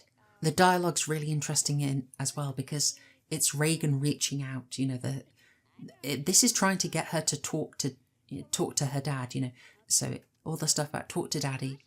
Well, it's kind of like talking to her Father Karis. I think that's really kind of clever. But we go to this close-up of him doing the religious ritual, doing the mass. And here's the comparison where he is reaching out to his own father, the Holy Father here. But he's obviously delivering a mass to a great number of people, but we're totally focused on his face, just on him, because this is his personal challenge. This is him sort of battling it out for himself. Obviously there are other people there, but this is all about his own internal struggle. Excellent direction choice here. Now, remembering that he's not sure that God is there. He's being challenged on his faith. Him choosing to take the exorcism forward, that is him regaining his faith. So here he's pressing on. He's not fully committed, but he does want to keep testing. He's still kind of thinking like a psychiatrist, okay? He's still thinking in that sort of scientific model that he can test it. He can disprove it. And the weird thing is, the demon wants him to win. It's absolutely screwing with him. So it's giving him stuff he couldn't deny, like that draw. It's just messing with him. It's something that came up in Blatty's research, that one of the sure signs of possession was speaking languages you couldn't possibly know. And so the demon knows this. Karis is here to try and get a recording of it. But the demon's just messing with him, throwing out a phrase or two of Latin, some terrible French. Even though Karis really has everything he needs already. This is meant to demoralise him. It's excellent character work for the demon, because Karis is going to take it up a notch and he's going to use holy water. Or he's going to tell the demon it's holy water when it's actually just tap water. The demon acts like it doesn't know. But the thing is, it's already given him all the evidence he needs. Effectively, it wants to psych him out of doing the exorcism. So it is knowingly reacting to the bait. It's knowingly taking that bait. Karis is really troubled here because he's seen the test being failed, but then that is the holy water test failed. But then that first test he set up is paying off. About talking in a language he doesn't know. Not some cod bit of French that could have been picked up from an advert. But in this sort of inhuman noise. And inhuman very literally. There are sounds of bees swarming in there, sounds of animals and pigs being slaughtered. All sorts of grim stuff is going in there alongside, you know, Mercedes McCambridge's effort. That's really shaken him. Because as much as he wants to deny it, as much as he wants to say it's all in her head, he's now really considering the possibility that it'll be necessary. We're going to see Chris again in a far more masculine role. Once again, it's just sort of consistent with her now. I really think Stanley Kubrick would have loved this bit, you know, the stripped down dialogue. He'd have removed even more, but I think he'd have really gone for this. What's happening there, I think, is Chris talking to Reagan's father and having to sort of downplay it. She can't tell him the truth. It's very divided, of course. Father Karis is there as the proper male influence now. I just absolutely loved how wrecked they both are, like that. They look absolutely shattered. I'm pretty sure that this scene is only in the director's cut. And Karis is just going to reinforce that message that I brought up a few times, asking where the father is. And again, you can read this, maybe overplaying it a bit too much, but you can read this with him wondering about where God is, you know, where the Holy Father is, because the interplay between them is so significant. Their stories depend on each other and feed into each other. But they do just highlight this is a broken home in which a child has been broken. He's torn up about this. He wants to believe that the failing the holy water test answers all the questions. But in a way, the demon's just challenging him. The demon is basically messing with him so that it's going to take faith from him to come and fight. Faith from him to pursue the exorcism. He's been handed the easy way out on a platter, and that's what the demon wants. Although, from another line of dialogue, you wonder if the demon's kind of already knowing that it's going to be able to bring about Karis's downfall.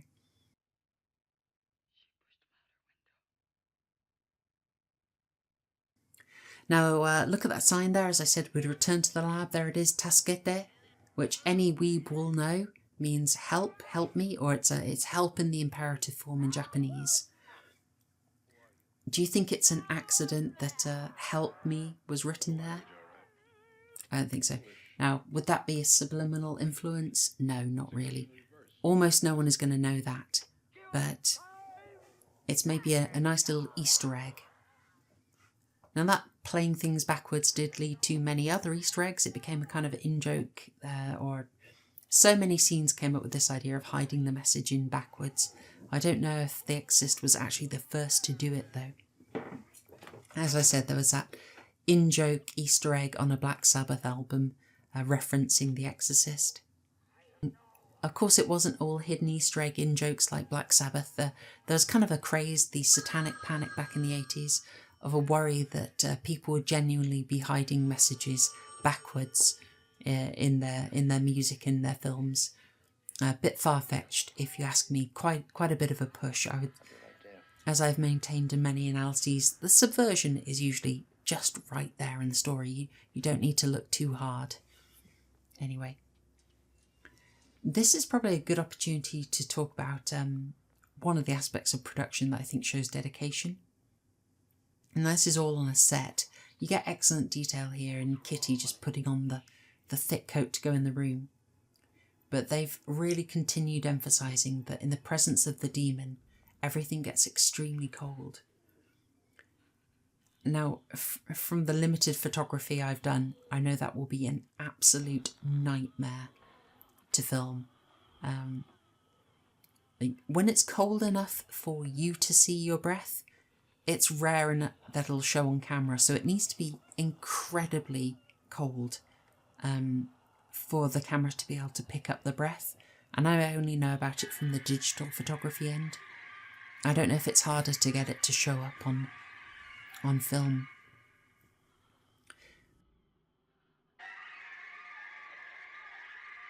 The way they got that, because it couldn't be done digitally, now you could, but back in the day, they literally had to build a replica of that room, surround it with refrigeration units built by a specialist technician, and literally just freeze the set. And you think about poor Linda Blair is there, just in night clothes, suffering in that. All the other actors have to be there in just sort of regular clothing, suffering. The crew get to wear, super thick cut. The crew get to wear super thick coats, of course, they'll be all right, but absolutely punishing for the actors. They got incredibly lucky with Linda Blair, they really did. When they're doing the casting for that, it was one of those open calls. And it's a tough job. For The Shining, they interviewed 5,000. For The Shining, they auditioned 5,000 young boys from the Midwest. I think they went through a few thousand here. Linda Blair was originally not put up by her agency, famously, but it was her mother suggested. There are a few other interesting candidates for it. So the girl who played Violet Beauregard in Willy Wonka and the Chocolate Factory was originally up for Reagan. I think I can see that. Jamie Lee Curtis, there was a rumour that she was considered, but no, not so much. Janet Leigh was asked. But she'd seen the script and said that she didn't think it was right. Shane, that would have been quite interesting.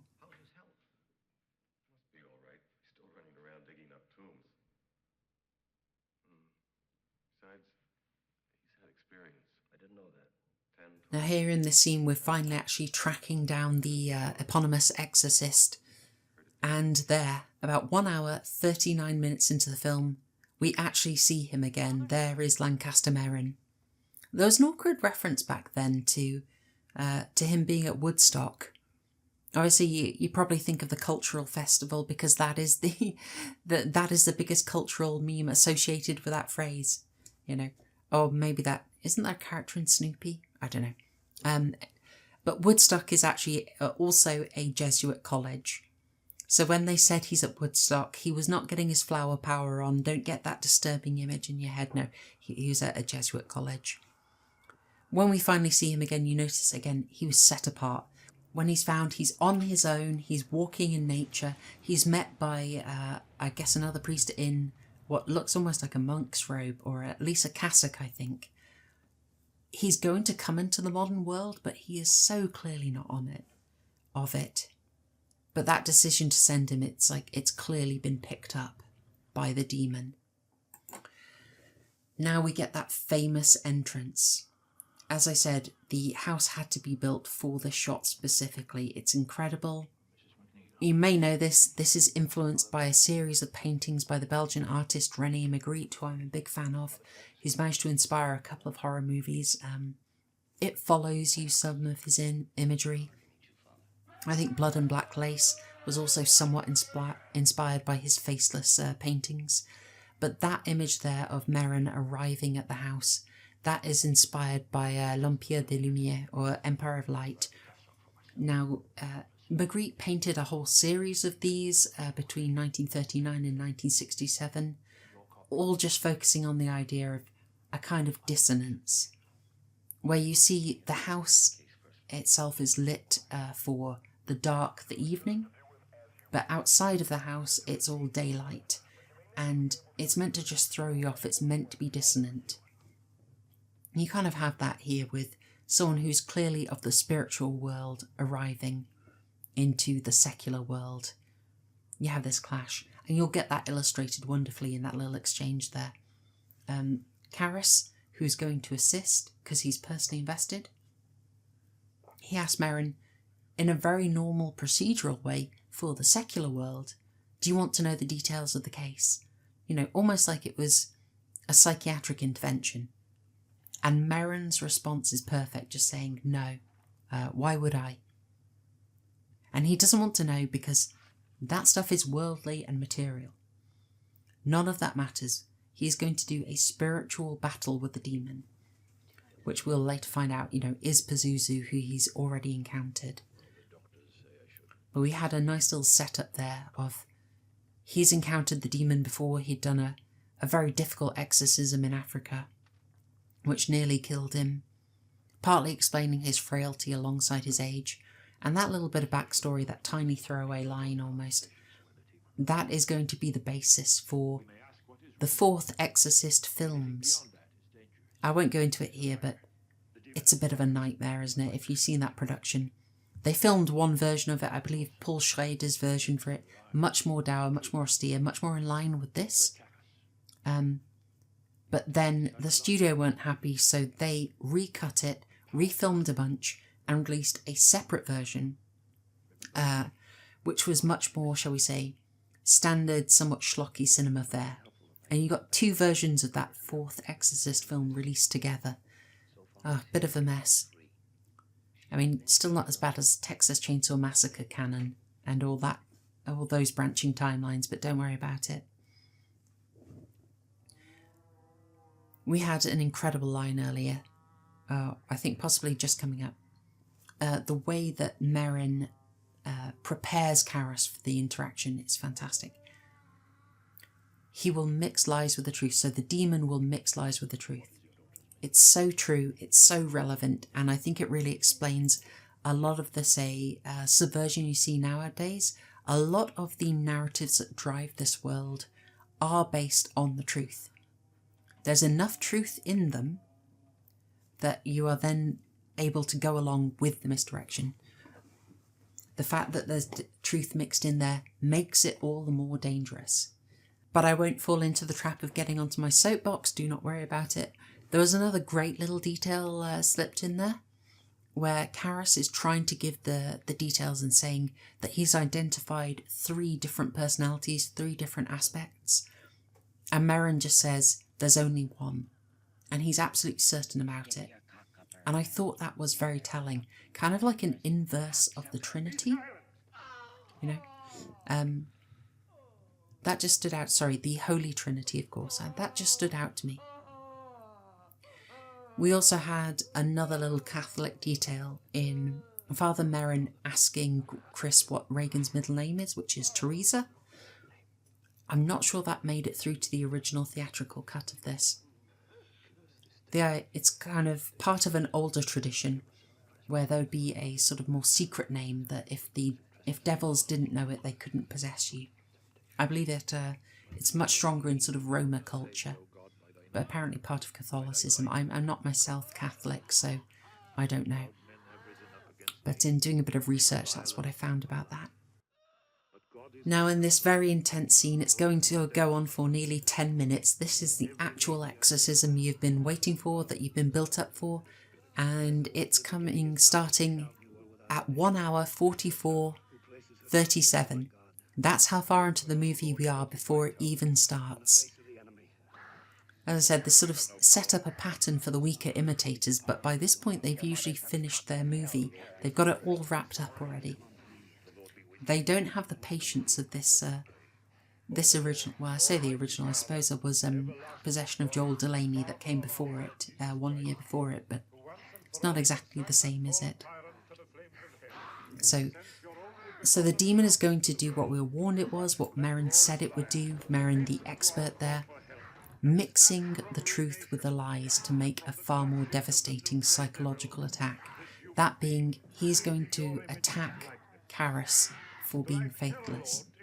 And I say he, I think of Pazuzu as male, partially because of the priapism, to be honest. It did sort of swing me that way. And there's the actual holy water taking effect. The ritual itself is going to be following as closely as it can to the actual practice. William Peter Blatty did his research as best he could, and it really is, quite dry. As you're getting the special effects thrown in there, maybe those are a bit more sensationalist, but the actual exorcism itself is hewing to realism, being as dry as it can, to try and be respectful, I think, to try and sell it as much as possible. Later Exorcist movies just aren't going to stick to authenticity as much as they can, let alone something like The Pope's Exorcist. Think of something like The Rite with Anthony Hopkins, which I think started off trying to do this, trying to bring the grounded nature of it, pointing out that exorcisms would typically last sort of months or so via a number of interventions, whereas this is condensing it down into one ritual. Although we should note that this ritual is not completed in this film, so who knows, they may have come back for multiple sessions, but I suppose the implication of the film is that it's largely done in one single ritual. Anyway, the demon is doing here exactly what Merrin, the expert, told us it would. He's come in as a strong voice of authority and he knows what's going on. It's reassuring. So he had said the demon is going to mix lies with the truth as a psychological attack, and that's what we've seen it do. Obviously there's this sort of, I suppose I can say, sensationalist special effects aspect, which is kind of helpful when the ritual is so very dry. But the psychological attack on Karras is really interesting, because he's the character we understand best. The attacking him for being faithless is something that lands, because we know that's what his struggle is. And the idea is, how can he do this exorcism if he's faithless, if he's lying about that? That's a proper challenge. It's wonderful. It's a character challenge. It's not like a sort of, I know, the usual thing is a physical battle, where just, well, frankly, any character can win because it's basically arbitrary. The screenwriter just writes that someone gets a lucky punch in. A character battle has to be overcome. There's the subliminal face again. By the way, that face, I don't know if I'd said already, that is just one of the early versions of a makeup test for the demon, but it's one of the more iconic images. Notice Karras is he's still very passive. He's got back into the fight, but he is passive at the moment. He's going to get much more involved in this. It will pay off. That effect is yeah, quite stunning. The fact that they also got the doll breathing really works. The demon there is going for that key issue, the one that will affect him most, that he let his mother down. That is the thing that's going to be most effective on him. The psychological attack on Karras for being faithless is absolutely key. The demon wants the exorcism to fail, so it targets Karras with that, because if he is not a believer, he won't be able to do it. This is good character work, it's good writing. So this is the bit, while Reagan is floating, listen to the audio mix as they chant "The power of Christ compels you." You're going to see Father Karras' words come out much more strongly, and you can really imagine how cold they were in that room. Oh, it'd be awful. It would be absolutely awful to be trying to film in there. So he said the challenge for Karras is going to be able to perform the ritual. Psychologically, he's been beaten down. It's difficult for him. If he can't believe it, he can't do it. So watch how he has to be steered by Merrin. But now he's been able to step up, he's been able to do something, he's getting back into the fight.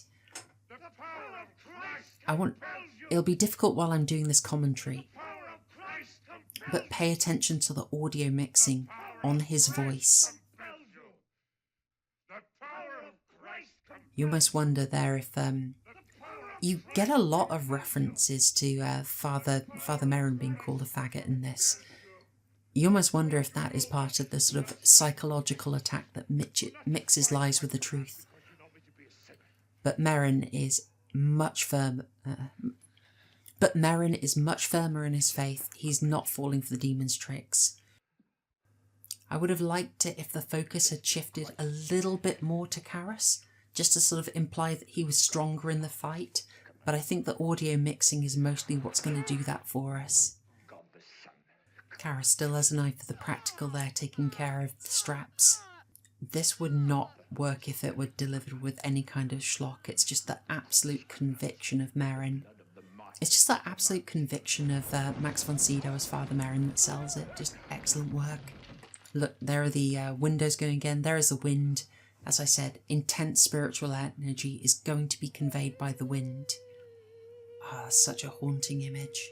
Now, there behind her, you could already see his Pazuzu, and notice, there once again, fully erect, priapic. It's a brief image, but again, given the child sexual abuse reading of this film, it is not a coincidence at all. Very stark. We obviously had a bit of a cut there, which kind of helps. This is an extremely long scene, but just after that, we've cut away from the action. I think it's quite welcome. It's very intense. Incredibly intense, incredibly sustained. I mean, you may have waited 1 hour and 44 minutes, 37 seconds to actually get to the exorcism. But when you get to it here, it is quite draining. It's quite an ordeal. It's nearly 10 minutes long.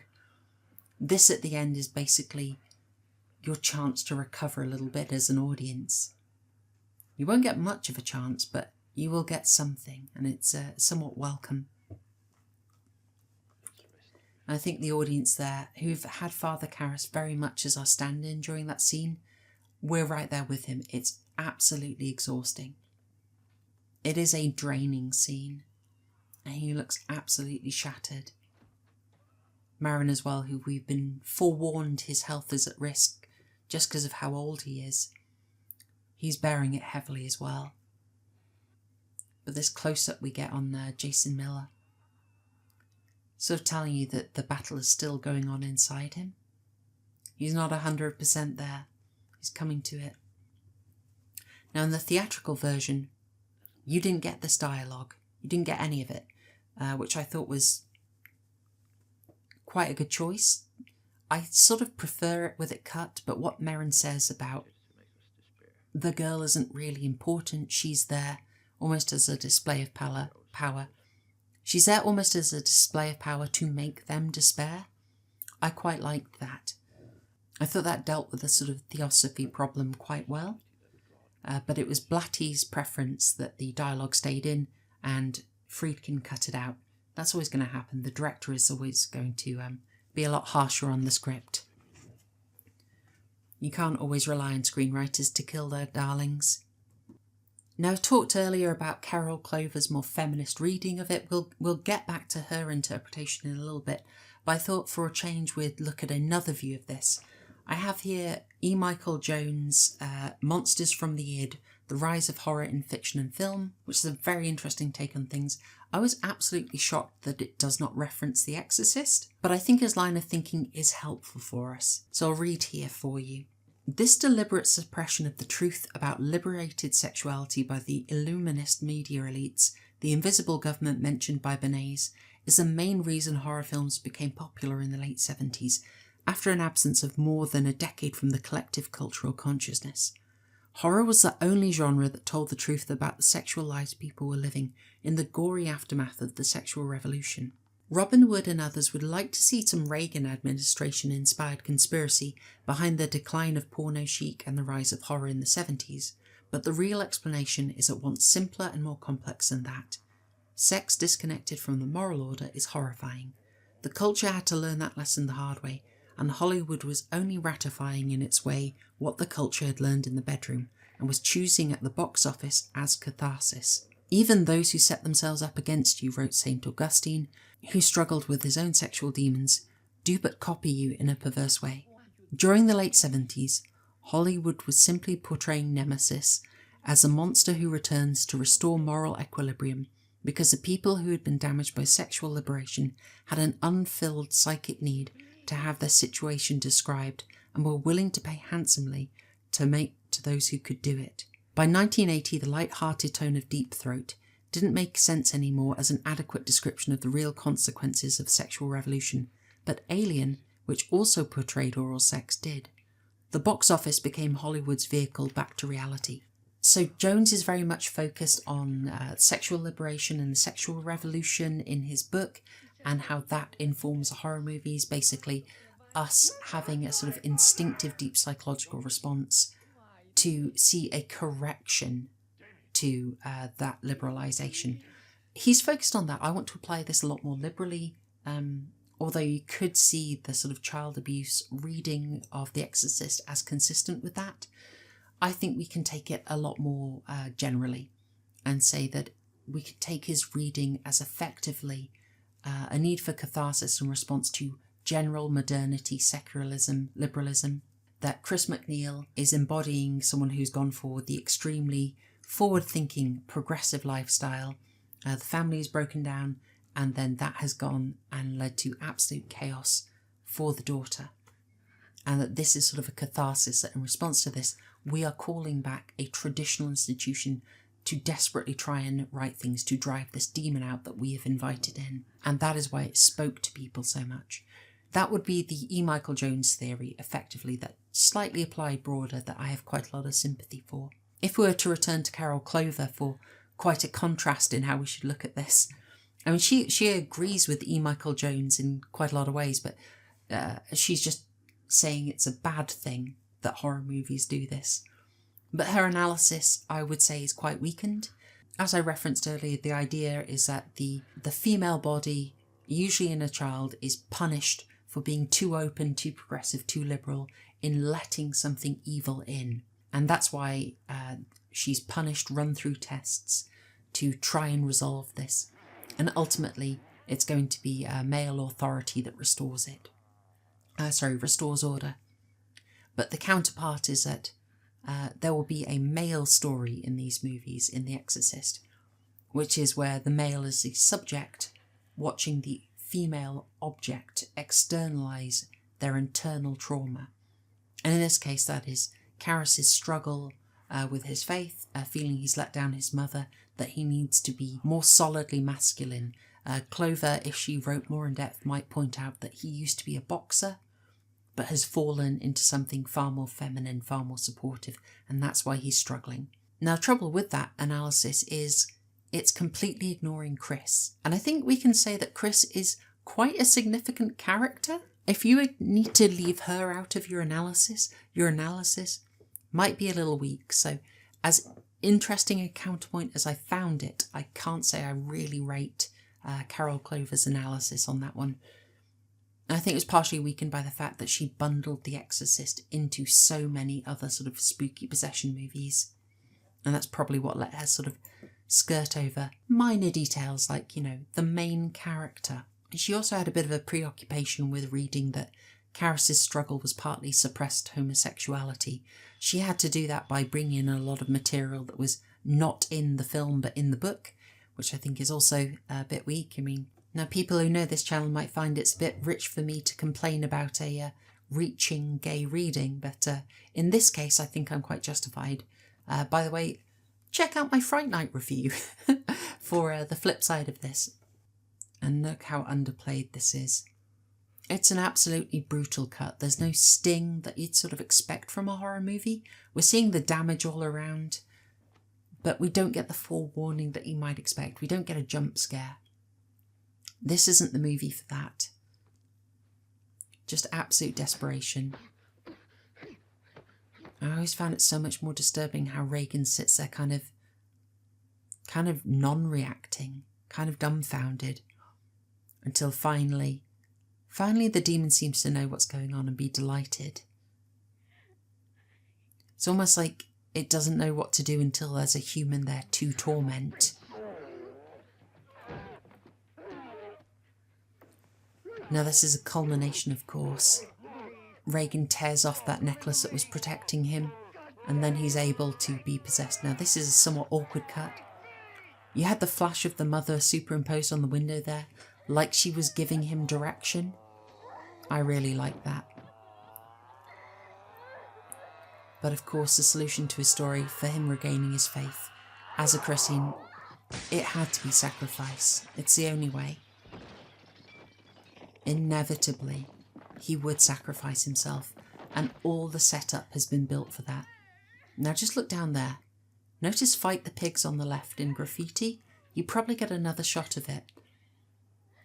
But you notice that "Fight the Pigs" is written in the same red as his blood, kind of like the symbolism of the attack on both institutions.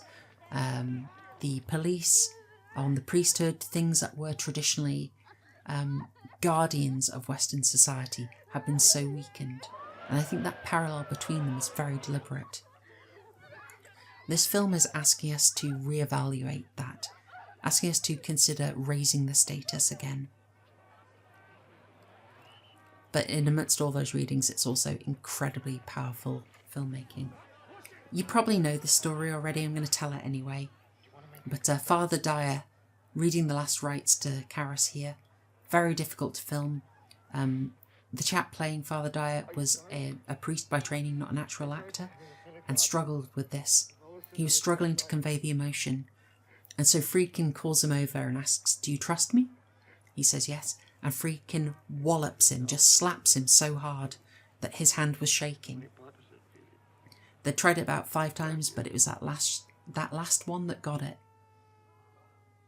It's a very famous story, but I think it's worth conveying as so maybe a final mention of the method directing theme. But yeah, I find that an incredibly powerful scene. Sort of amazing that no one got really injured doing it. It had such setup through it, as I've been pointing out throughout the film, that they made sure you understood the geography of the house, the geography of the window, so you knew what was going to happen, or knew how things lined up. Absolutely iconic. And if you watch the Mark Commode directory, you'll see that you get graffiti about The Exorcist around those stairs. Are kind of famous, understandably. Now following all that, back to Chris, back to Sharon here. Sharon having picked up the protective necklace. This will be quite interesting. You notice how Chris is wanting to run away. She's covering herself up, she's very protective. She's dressed a lot more feminine again, but she's protective about it. The gloves are up, everything is being covered, and she is leaving the house. As you can understand, she'd want to, of course. But she does let her guard down a little bit for Sharon, which I think is very welcome. Sharon goes through a bit of a harsher ordeal. She's the target of more of Reagan's attacks in some deleted scenes, but you know, what can you do? They aren't in the movie. Father Dyer there looking so torn up. It's such a good performance. Now what I find really interesting here is Chris seems to be trying to escape. She just wants to sort of leave and get over with it. I think in Chris there is still an instinct to deny, which maybe is actually fine and in character. But she is going to be challenged on it, which I think is a strong choice. It's almost like she wants to just go back to her old life and kind of ignore the genuine supernatural religious experience. It's not going to happen for Reagan. She sees the dog collar there. She reacts. She's grateful. She knows what it means. And maybe that's what embodies Father Dyer here. We're going to see that mostly communicated in a second as she tries to drive off. Father Dyer?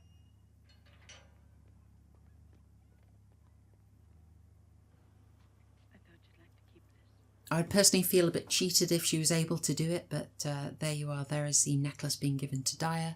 This was the thing that protected Karis briefly from being possessed, but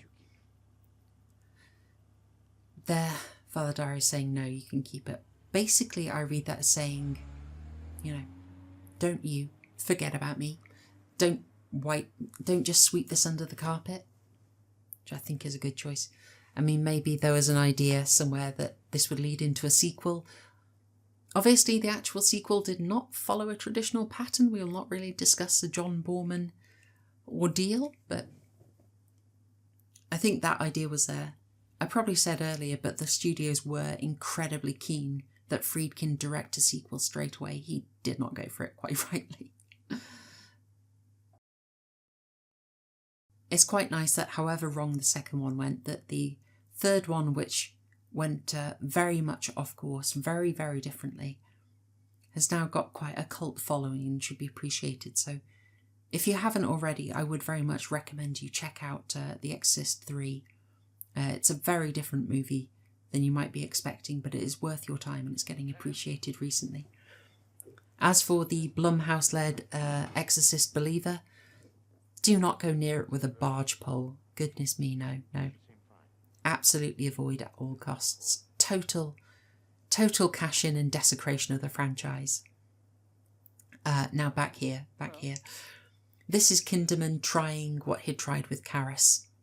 Now I want you to think of this as kind of a payoff like Casablanca. Like the end of that, this could be a beginning of a beautiful friendship. It works on that level. It's trying to give you a bit of a happy ending, which I believe Friedkin was quite resistant to. But if you are taking that dissident reading of this film, what it kind of looks like to me is those old institutions, I mean represented by fairly old men, it's those institutions getting together again, working together, being a bit more active in things, and maybe that's how things can be safeguarded. That's how I tend to view this. Will it actually work out? I don't know. I mean, you might say it's a bit of a reach, but that ending shot of the window, it is at least telling us, like Father Dyer told Chris, don't forget what you've seen. Well, folks, I hope you enjoyed this. That was my commentary for The Exorcist, the director's cut.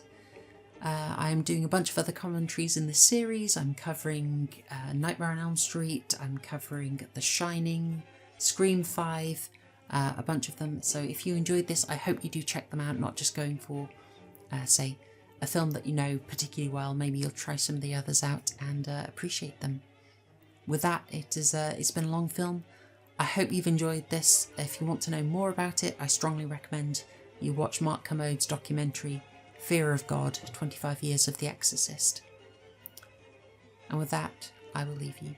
Thank you ever so much for listening. Goodbye.